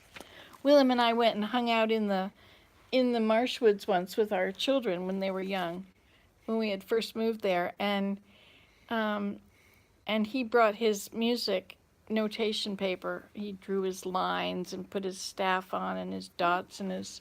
The staff and lines are already printed. Oh, they were. In the old days where we still have music paper pre-printed rather than printing it in a printer, you see. Well, I thought you had blank paper, and you used to write it on blank paper. Very little. No, I don't think so. I watched you. Okay, well then that And might when not you have been... would your music, you wrote it like I would write a sentence. You would just write it and write it and write. Well, so he sat down there, and we were hanging out with these children, and I think the snow was just going away, and it was really beautiful down there in the forest. Oh. And I asked at one point, so how's the music going? And what did you say? I wrote down one note. And I said, oh, what was it? It was a B flat.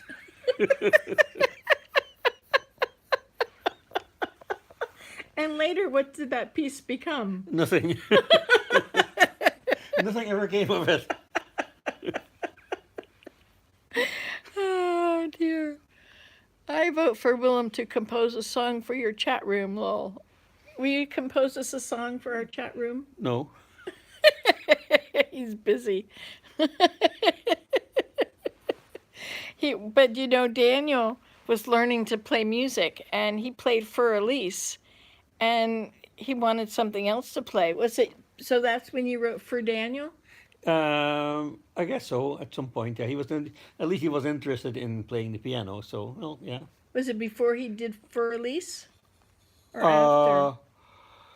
Probably after. How did it go? Do you remember? Not really very much. Let's see if Daniel.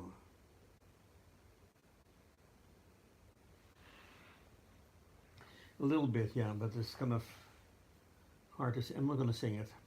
I'll have you after. I'm not going to sing it. So there you go. I'm not getting what I want.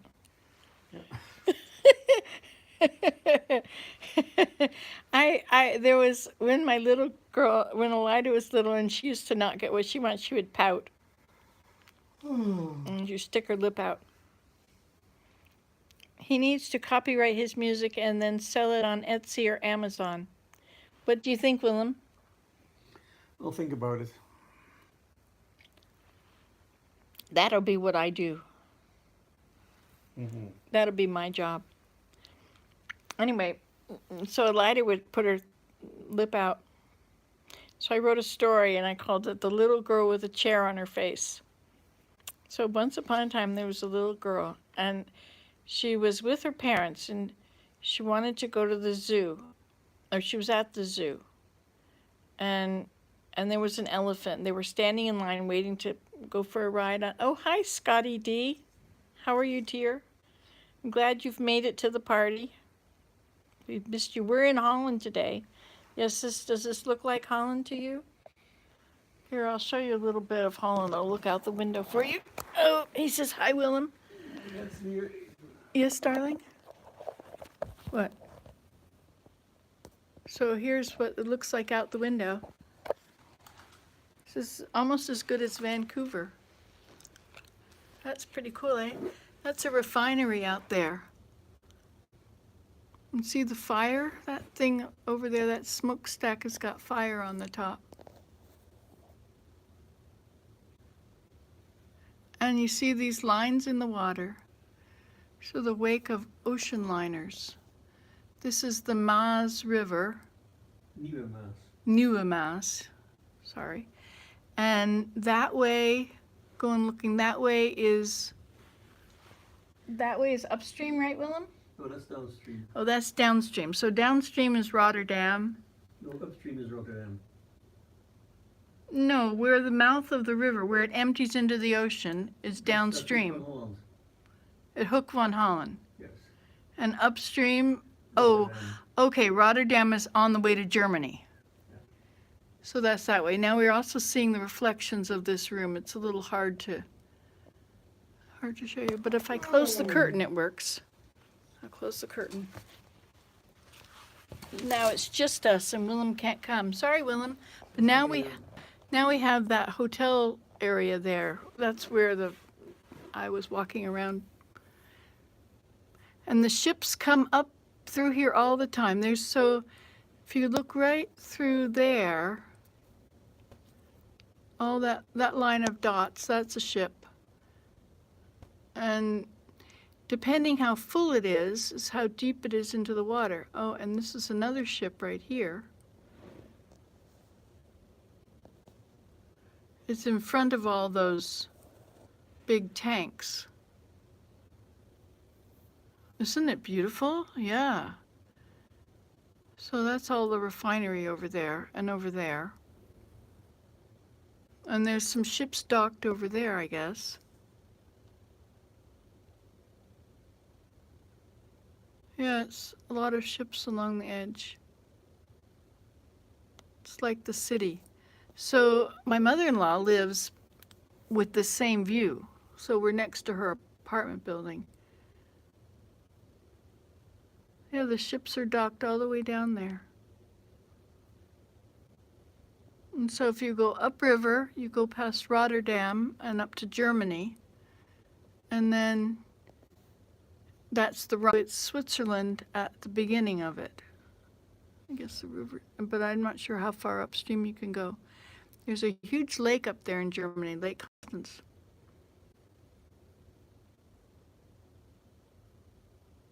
And if I open the window for you, see if I can reach the window. I can hear it.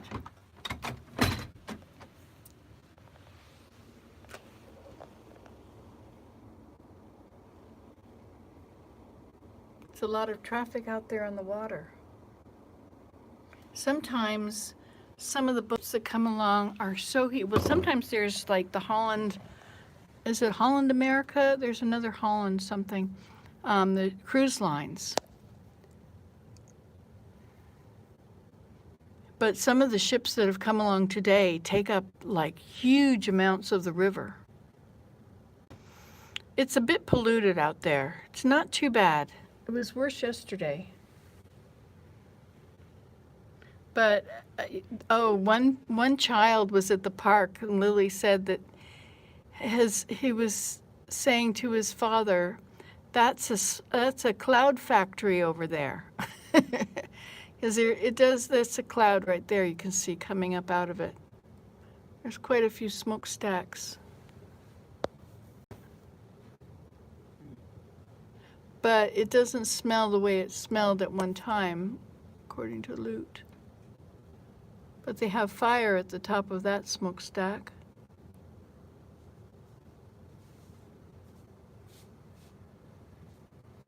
There's another one down there. It does have a smell for sure, which is kind of odd because they are very environment conscious here. Look at all the reflections. Look, hi Willem. Yes? I was looking for that Dutch newspaper that I thought I brought into the room. Well, let's look. How come everything is coming with me? This is supposed to go that way.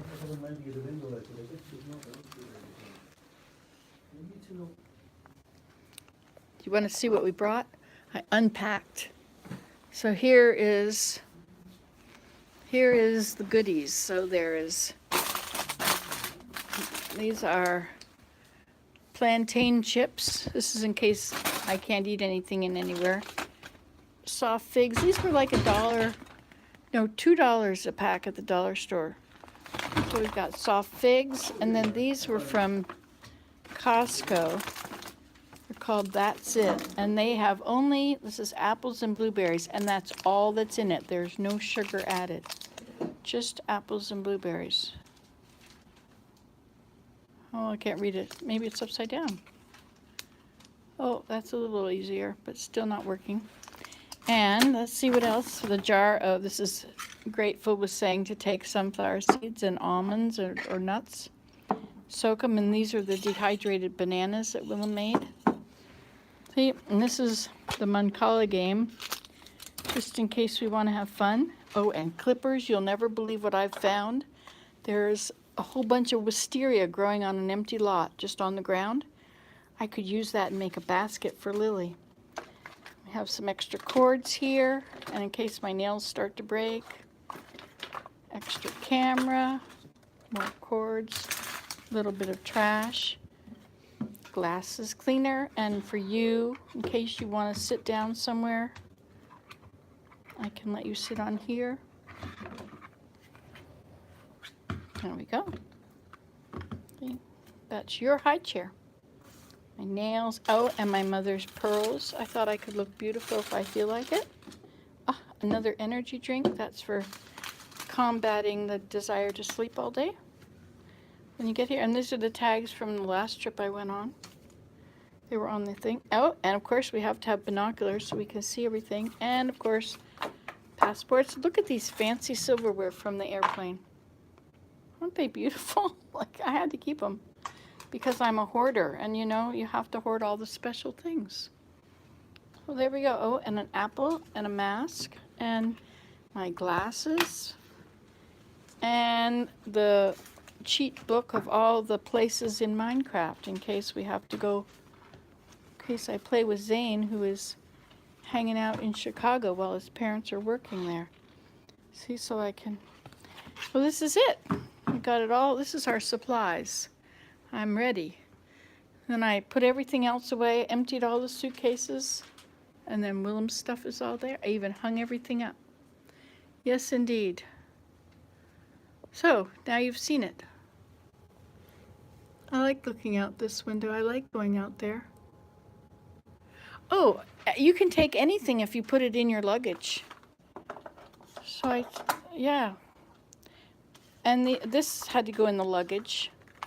Well, I even brought this because you never know if you're riding in a car, you might need to plug in your stuff. And that's my zoomy camera. There we go. Another clipper, another thing. Yes, I'm all ready. And these fit nicely in my pocket. Remember my pocket? Hey, where's my pocket? I like this dress. Somebody asked me if I made the dress, and I immediately say, no, but I made the pocket because I burned a hole in my dress. Oh, look. There's another napkin that goes there. No, this, most of it was packed underneath. Most of all this. I only took in my overhead, like the ones I carry on. I took that and that and that and that. But the rest of that was, you know, and then all the stuff. But I brought this along. This was my, yeah, this was for, I did buy some knitting stuff. And then I have my stuff for tatting, which I haven't started yet. And these I brought for Lily. Thought I would give her my beautiful little baskets. This one is cedar bark and that one's birch bark. What did you say about my shoes? Oh wow, shoes. Shows how much I travel. Oh yes. No, we brought these big bags and I was very diligent. Let's see, turn the light on. I was diligent and I hung everything up. Had to go and get lots of extra hangers, but so everything is hung up and the extra bags are all put up there for later. And then I keep all the things, like when you leave, I've got the key to the room, always has to be just inside the door. And you can open the door without taking it off. You can just, I'll show you. You don't have to take this out of here, right? You can just go like this.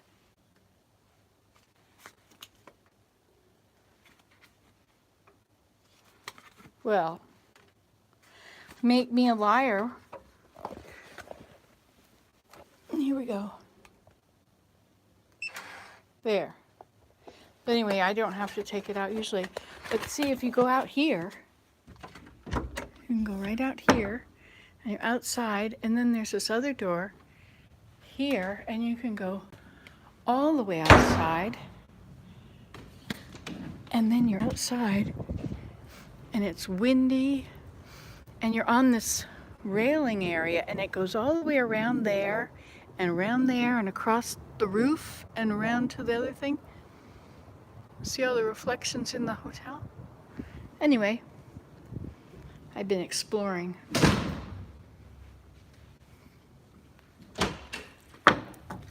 There we go. Let me show you how tiny the elevator is. Unbelievable. Look at the lights. Everything is different in Europe. Look at this. Look, even the thing is different. Look at this little tiny elevator. Can you believe this? Look at how big it is. A whole elevator. That's it. If you wanted to get a couch in here, you're dreaming. Look at this. Even this is different. Hey, you stay open. Look at this. Isn't that interesting? Like they even tell you what floors to go with number 1. There's only 10 rooms on a floor. Atlantis is -1. Okay, we have to open again. Open. But it's all because of the water. This is the carpet. Isn't that an interesting carpet to have? And look, this is the cobblestone that's in the streets too. Look at how, you know, like these are really old pieces. Actually, they look like they're, well, whatever they look like.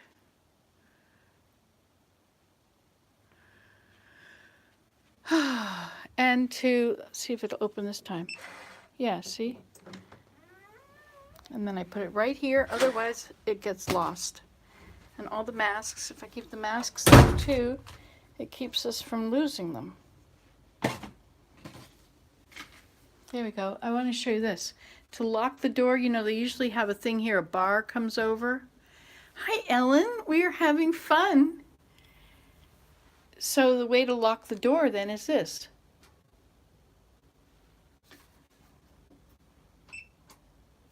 And then it locks it from the outside, I guess.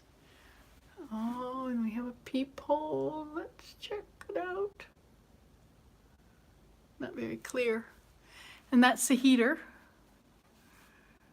Interesting, the other heater, see those are the lights, and that's the European thing. The toilet is very interesting. Oh, and here is another little thing.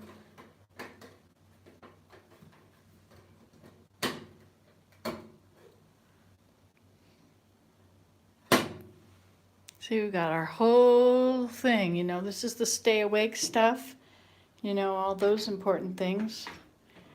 It's my side, and this is Willem's important things. All the things that keep us artificially alive, you know. Oh, look, Nancy, you need to do your hair up. You look better sometimes with clips in. Let's just fix you up because you're on television. This is an important moment. Boy, you look a little older today than you looked last time. That's okay, because you're still my best friend. There. That's sort of, if I use the white ones, they kind of disappear, don't they? Ta-da! And there's the things. Oh, and I didn't notice this before, but look at this. This is that's how the shower curtain works. And it even goes this way. Isn't that weird? The water tastes great, but the other water is boiling hot.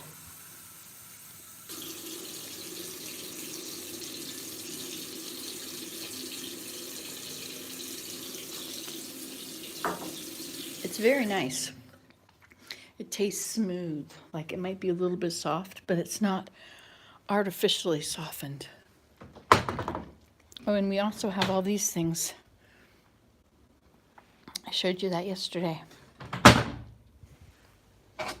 These are dirty. They go in the dirty pile. Ta-da! Well, now we're not looking out the window anymore. Guess I gotta close this curtain. This thing. So this is the heater. Look at this. Nautical, eh? Wouldn't that be cool not to learn how to make? Look at all that. Do you know how much work it is to weave something into that like that? So this is the heater. Oh, and this is Minecraft, you see? Waiting for everything to grow. So this, you turn the handle, and it gets quite nice and warm. But I don't really want to put the heat on tonight. And this is their fancy pillow. These are the kind of pillows that are kind of nice to sleep on, but I don't think they ever wash them.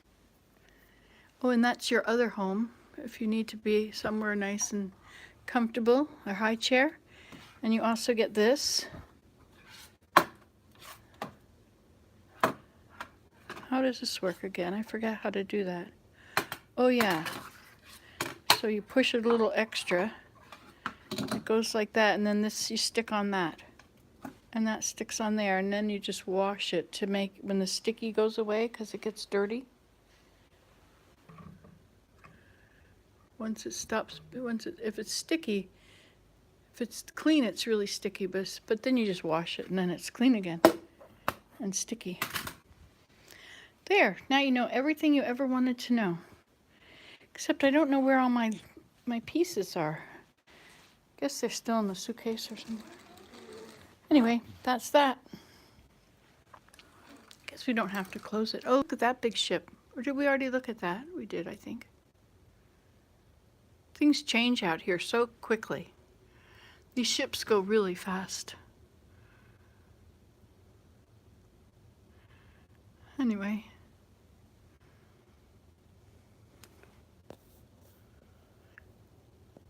Oh, you lost your signal. Oh, isn't that? Yeah, I'll show the ironing board again.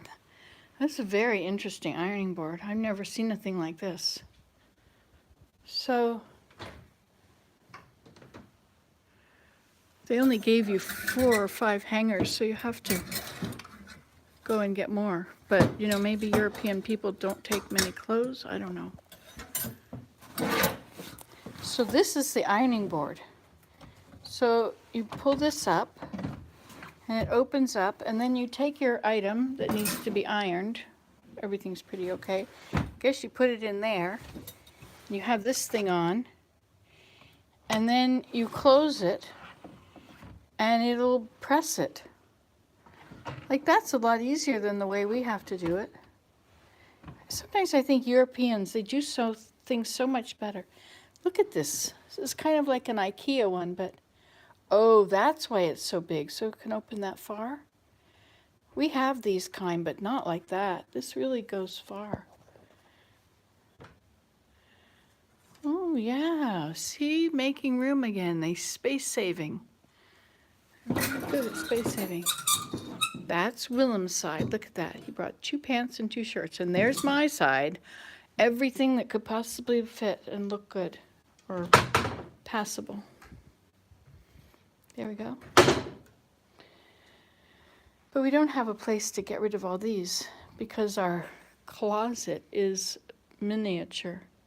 And I guess this is probably where you're supposed to sit and do your stuff. It's kind of squishy for that, don't you think? I can't wait to try and make a comforter like that lady did with all that fleece. Don't you think this is the coolest thing ever? Like, you know how much trouble we do with our sliding doors, you know? Like, you don't get something simple like this. See? It's just got this one big hinge. And now this thing, I thought, oh, this must be like the emergency start your heart up thing. But it's not. Ta-da! It's where the extra toilet paper goes. Because where else are they going to put it? Oh, and did you see the toilet? Isn't that a strange toilet?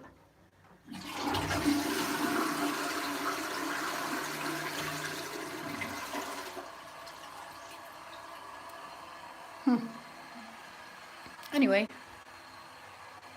that was the tour. Now it's all over. No more tour. Oops, wrong one. This is why he likes the newspapers. He's a very, very busy man. He has to do all of those things. It's the oplossingen vorige. How do you say that word? Voor oplossingen, vorige dagpuzzels. Oplossingen? Oplossingen, solutions. Oplossingen Oplossingen, vorige means previous. Oplossingen vorige Dagpuzzels. dagpuzzles. Daily puzzles. Daily puzzles.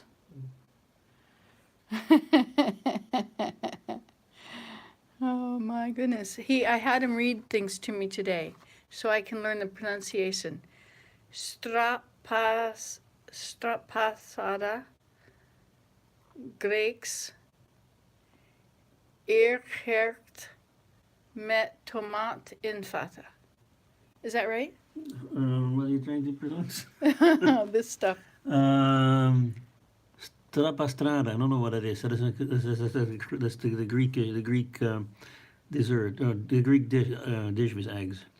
Okay, so strapastrada, Greek. No, say it in Dutch. Grieks eiergerecht met tomaat en feta. Strapastada, Greeks, Eergert. Een eiergerecht. Eergert. Eiergerecht. Eergerecht. Come on, it's simple. Eergerecht. Met tomaat en feta. Feta. Strapasada, Greeks. Strapasada, Greeks. Eiergerecht. Eergerecht. Met tomaat en fata. Aha. Notice how quickly I just did the infata. Oh, I'm really moving along there on that. Yes, indeed. I have this whole little cheat sheet of all these words I'm learning. And now I'm zeroing in on the pronunciation. So one day I will actually be able to speak Dutch. And you know, at one time I had labeled everything in the house. The words are over there so long, that counts me out, hey? Yes, well, you know, you have to pay attention a longer time for a longer word. But you know, there was one word that had about 5 A's in it. Yes, the beds are very comfy. There's this one word that had about 5 A's in them, and all the A's had a different sound. Like, how am I supposed to do that? You have to memorize everything. I can't memorize anything. Yeah. You're talking. You should be talking. You have English. Nothing is the same. So the bed is very comfortable. This comforter is very much like down or something. I don't know what's in it, but it's really nice. I guess this is a lot of IKEA stuff. Only it's not called IKEA. It's IKEA. Yes, you can spring that on them. IKEA. Yes, we're going to go to IKEA now. Now. New. There was a fox today we saw. We could hear these dogs barking, and it was behind a fence, and there was some nettles growing too. I was surprised to see nettles there, but you know, I think they have a lot of those. I think I remember seeing them here before, and other things that I was surprised to find here. Rachel, wow, hi, nice to see you. It's nice to see you. Anyway, so we're in Holland. Anybody that hasn't figured that out yet, because I hadn't actually said it. We're visiting my 96-year-old mother-in-law, Willem's mom. She's so smart and she's so nice, and she's just like she was years ago. Yeah, it's good to see you. So the beds are soft. Everything in Holland is different. It's amazing how you can change absolutely everything. The windows, the way they open, the heating, you know, when my mother-in-law used to live somewhere else, I think. Was it somewhere else? Did she live somewhere else when we first met her? No. No. Well, that we were somewhere, and they had above the kitchen sink there was this big bubble on the wall. It's where the hot water was heated. So it would turn on. There'd be this little fire that would go on, and then you turn the tap on, a little fire would go on, and then suddenly you had hot water. It was the strangest thing, and it was so easy. Yes, my knees are much better. Everything is better. Yes, and I was able to walk quite a bit today. Nan B says, the other day you had your whole body in a pretzel with anxiety, and now you look so comfy and relaxed, so glad. Try to remember this when you sail off again. Well, you know why? It's because I no longer have to pack. The pressure is gone. The pressure is over. So I either sink or swim. And some things I sunk on and some things I swam on, so it's okay. But it's trying to anticipate the problems and be ready for them. You know, pack all the different kinds of wires you need and all the different kinds of clothing or footwear or warm and cold. You know, it's just there's so many possibilities, and if you don't bring the right stuff and the cold hurts, or you know, you don't want to carry too much stuff around, and you don't want to not have things you need, and so you have to find the smallest one. Like if you got 2 binoculars, you take the smallest, right? And I never did bring a bird book, but then again, it's not North American birds, it's European birds, and I don't have a European bird book. And I did spend a lot of time once looking for European bird books when I was in Holland, but they don't have any books written in English here. You try and go to the bookstore and find a book written in English, good luck to you. The only English you'll find is like high school grammar, you know, like learning to speak English. But they learn that in school, so everybody speaks English. and they don't resent it if you speak English. They don't seem, oh, and you don't have to tip when you're here either. We asked Google and we read all about it. So if you really are impressed with the service, you just round it up, you know. But there's like a 5% tip is lovely. Any tip is always very appreciated, but it's never expected. Oh, and the minimum wage here is high enough that you can live on it. You don't live a fancy life, but you can certainly pay your rent and you're fine. Isn't that nice? And the food is cheap. The food is not priced out of reach, you know. The healthy food is not the most expensive. You know, the unpackaged food is the cheaper food, which is the better food, right? It's important that you can eat. They have their priorities in order, you know. It's very interesting. But, you know, being in a place where it's so small, like even this hotel room, you know, there's not like a lounge chair that you can sit on. You have to lay in the bed or sit at the desk. And there's not much room, you know, I mean, the desk is, there's not a lot of room extra anywhere. And yet you have what you need. I guess you could sit on that bench over there I've got the clothes on, because there's no dresser drawers. And I don't like living out of a suitcase anymore. I did that enough when I was a travel writer, and you can never find what you want. Everything is always lost. It's like living when you're camping, you know, everything is lost all the time. Where is that? It's in this bag. Oh no, is it in that box? I like to just get everything unpacked and then you know exactly where it is. And then life goes on easily. It doesn't look as good if you don't have enough, like the bathroom, there's not room enough in the bathroom for 2 people and all of their keep you alive pills. So what time is it now? Look at this, it's 1 o'clock. I'm up late. This is Willem's late time. Hi, Erin McLaughlin, nice to see you. So Jordan is also here from Ireland again. You two know each other? Do you live nearby one another? And Jordan's mom, what's your mom's name, Jordan? Eileen? No, I forget. Oh, well.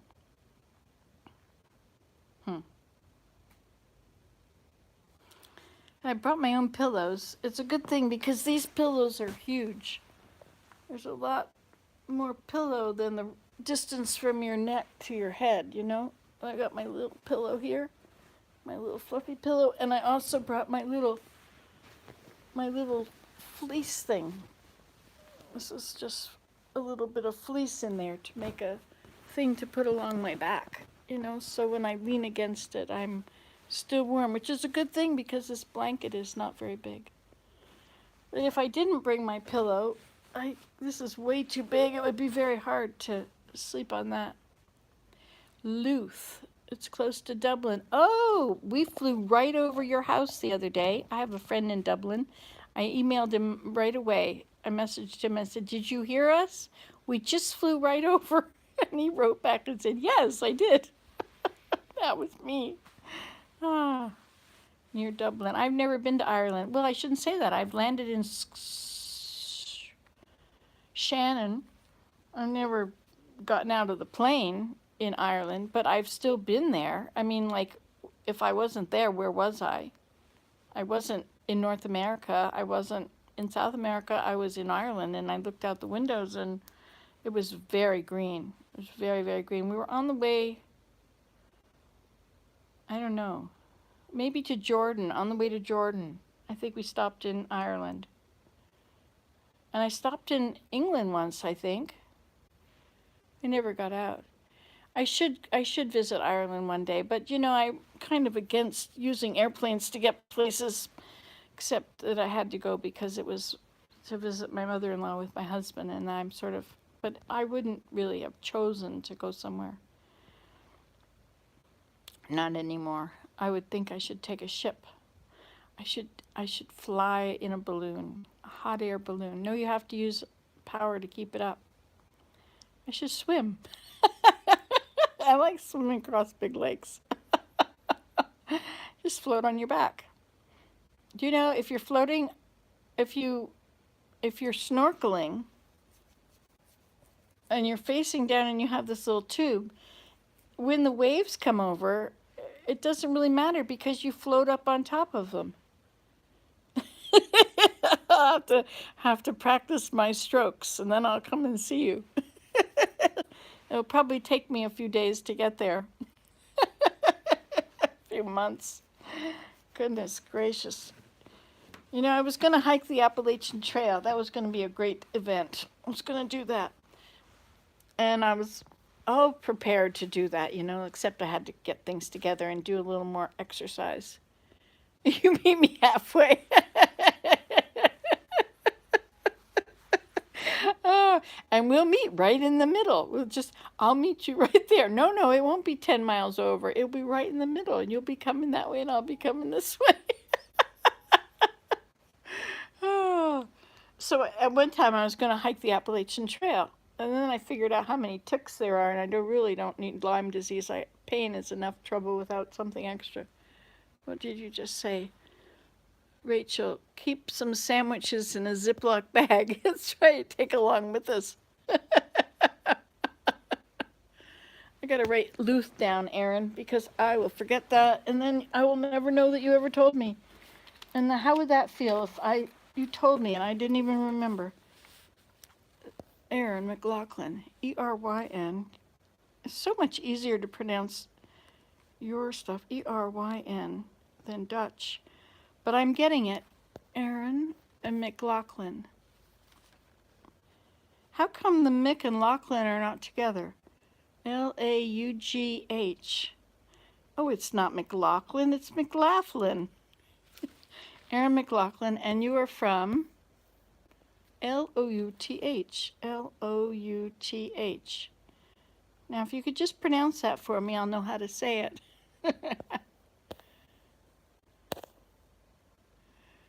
Yep, put those sandwiches in the Ziploc bag.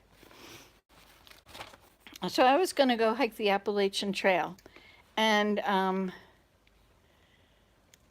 was gearing up for it. But my cousin Mary, she had some health issues, and she wasn't sure she would ever be able to. Oh, it's pronounced loud. It's not loose. It's loud. Wow. Oh, that's too difficult. So Mary wasn't going to be able to go. Well, now Mary's hiking. She lives near the Appalachian Trail. She's hiking 6 miles a day. She's just being funny. Oh, don't be silly. Take my kayak. That's right. That'll shorten the time. I'll get there in half the time, at least, maybe a quarter of the time. And you'll be able to see me, and the ships will be able to see me because I won't just be ahead in the water. I mean, not that I'll be ahead. I won't be ahead. I'll be way far behind, but all they'll see is just ahead and the odd little splash. Oh, and there's sharks. Oh, they'll have a heyday. Dinner time. Let's follow Nancy. I'll have to have the dolphins along. They'll protect me. Oh, and if I get the right dolphins, I could just hold on to the fin and they'll just fly like the wind. It'll be like surfing.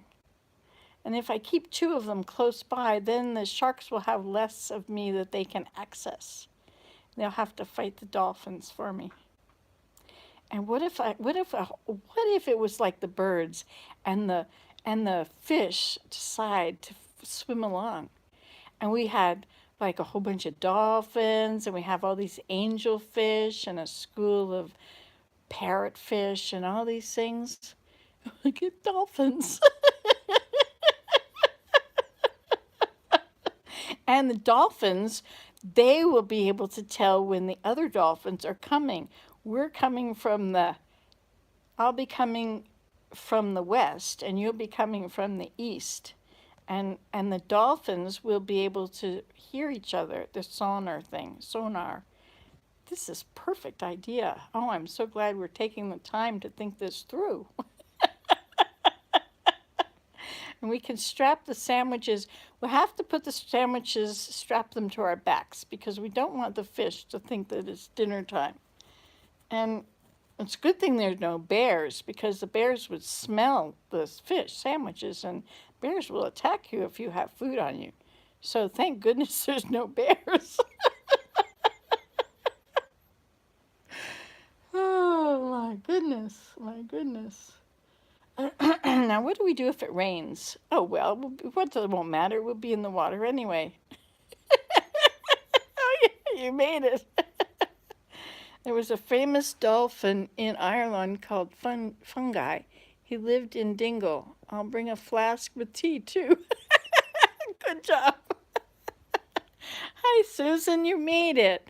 You're a little late. You're 135 minutes and 37 seconds late, you know, Susan. But it is my fault because I never told you that I would be here. So we are now discussing how we are going to meet because Aaron has invited me to Ireland. We've decided that since flying is too bad for the environment, we're going to swim. And we're going to take dolphins.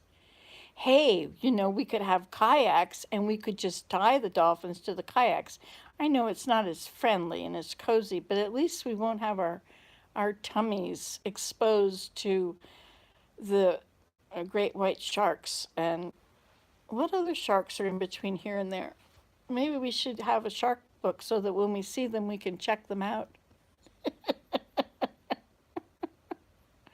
we can identify the fish as we go. And you have to wear, I like the idea of using a snorkel and putting our arms around the fins of the dolphins. But you know, our arms might get tired. Maybe they'll let us climb on and we could just ride them like a horse. Hi-ho, silver, and other silver, and other silver. Do you know that when the big, oh, Susan, we're having a great visit. Of course, I'm doing all the talking. Well, no, I'm not.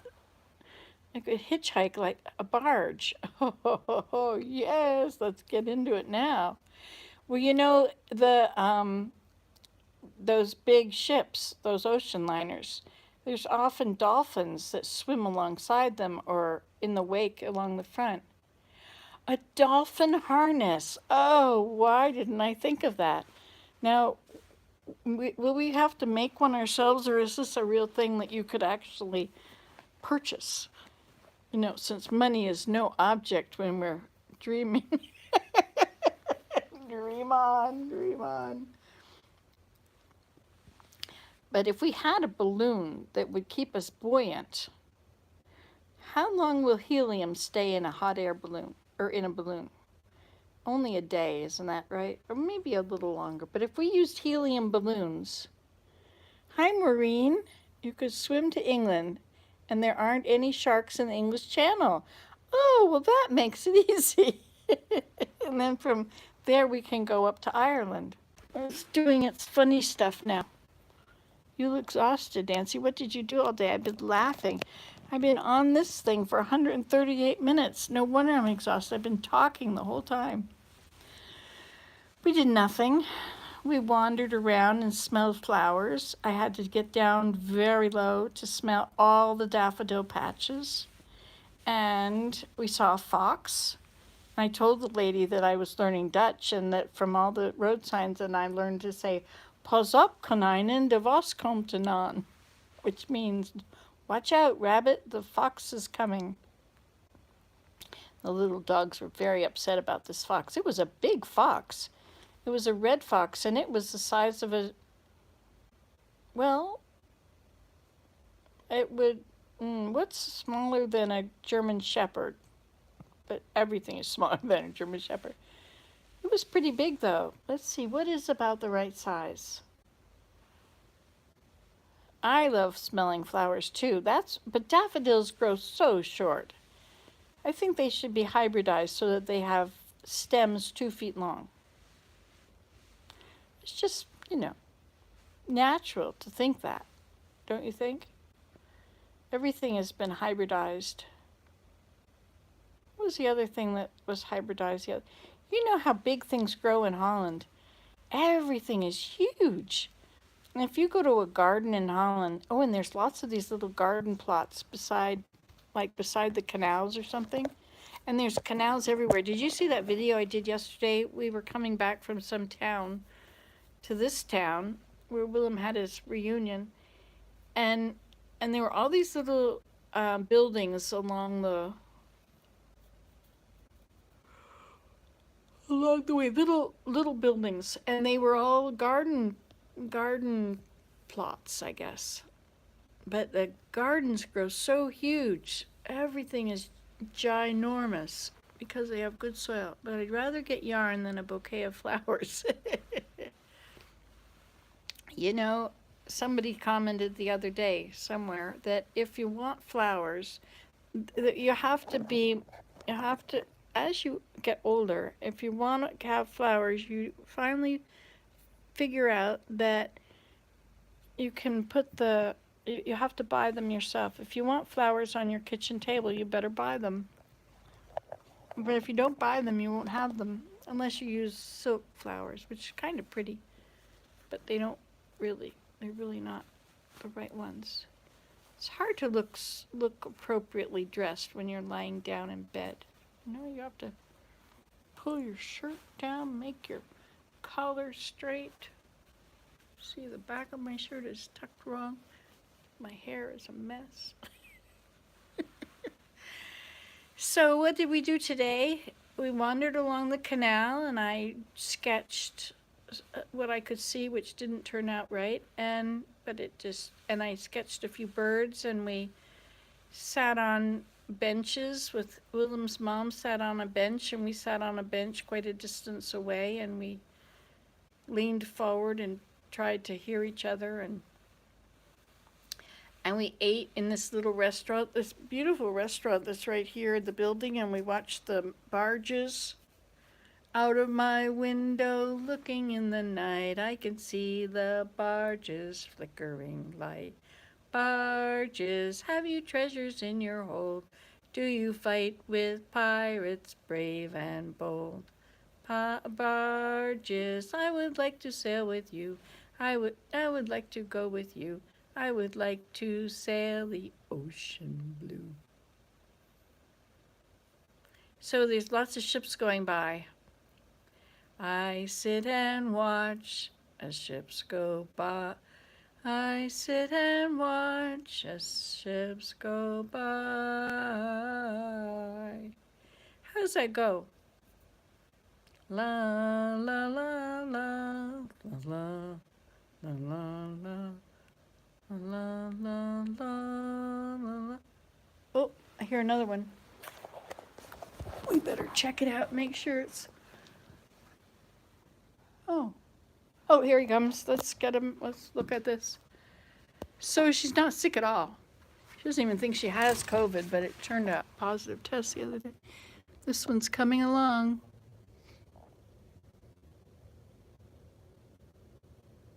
Look at that big tower on top of it. But this is a very small ship. It looks big, but it's not. Oh, look at him turning. Wow, I haven't really seen one turn like that.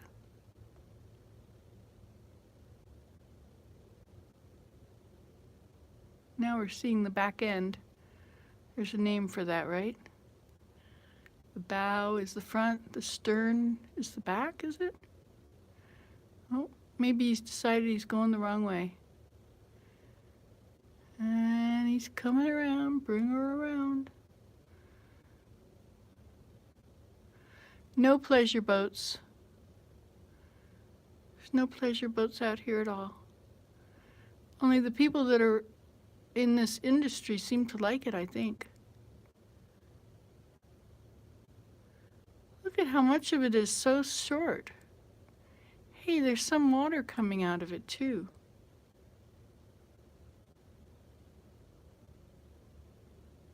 Look at that, he's turned right around. I sit and watch the ship. Oh, that thing is coming up out of the water. This thing where all the water is coming down from. Out sort of things. Is he coming into dock? I guess.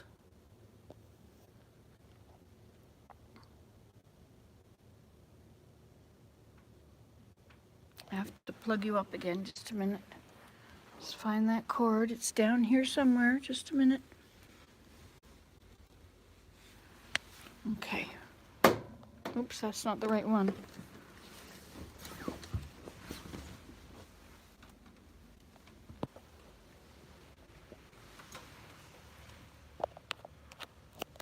Okay, there we go.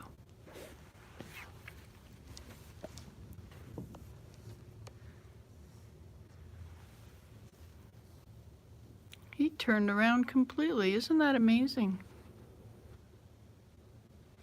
It's not dripping water out anymore. Oh, he is a little bit.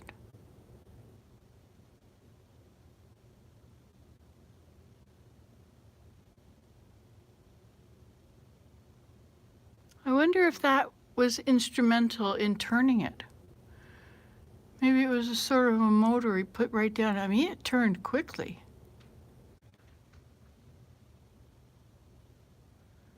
And he's moving.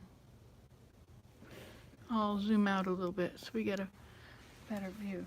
I think I have to do something different with this cord. There we go.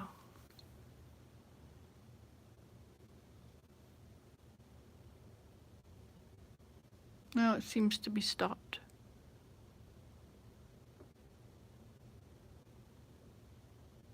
Always making a snail's pace.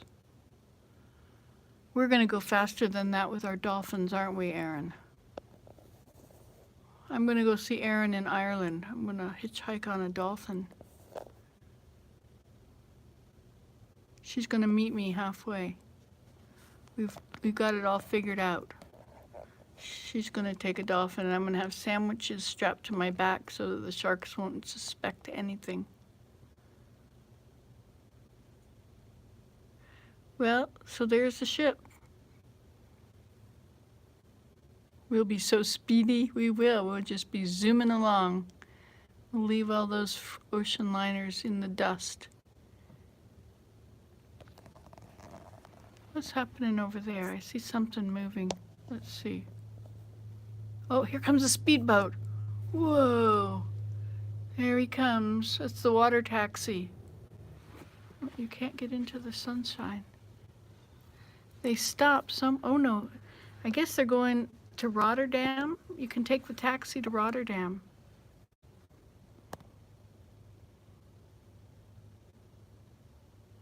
And there's the wake.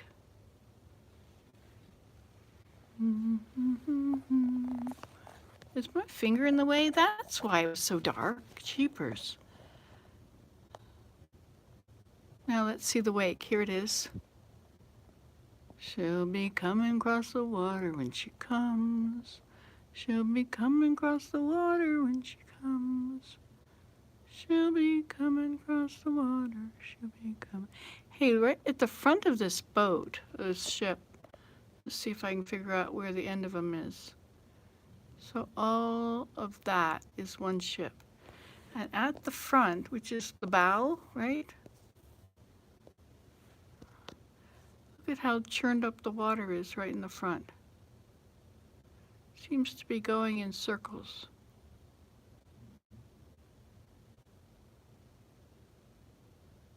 Oh, it's a little bit hard to do that. Doesn't it look like it's going in circles there? So this is the Nieuwe Maas River. I have some friends, or Susan says, I have some friends that are in their 70s. They are moving into a place that he totally remodeled, so I'm helping them by hemming up new curtains, and my son is going to help them move. Oh, that's nice. Making new curtains. Mary Jane loves making curtains. She's done that. All the curtains she's ever had. Oh, it's black? Uh-oh. All right, well, I guess that means that party's over. Guess it's time to... It was supposed to be the lights. You were supposed to be seeing that. Is it still black? Well, if it's black, then I guess it's time to go.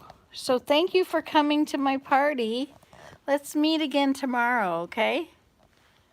It's getting kind of late here. It's 1:30. I gotta go to bed. I'll sleep like a baby. So tomorrow I'll tell you, I'm sorry, but it's 149 minutes, Susan. Get some sleep, Nancy. It's very late. Night, and thanks. You're welcome. Thanks for coming. It's been fun. Sorry, Susan. But you said it's black, right? Aaron, now we've got to do this, you know. Our dolphins and our sandwiches. Should I wear oh, what should we bring? Should I bring a bathing cap? I don't think I better bring a change of bathing suit. I think I'll be fine. Good night, Nan. Good night, everybody. We've got our plans set, yes. Great fun. Oh, I love you guys. Thanks for coming and hanging out. I'll have to take you on a tour of this building sometime. We have one more night here, so. Good night, Corrine. Good night, Susan. Good night, Aaron. Nan B. And all the other people who have come and gone. I love you. And remember, keep your stick on the ice. Don't hit anybody else with the stick. And we're all in this together. I'm rooting for you. And you can do this at home. Results may differ. Okay, night-night. Get some rest. Bye-bye.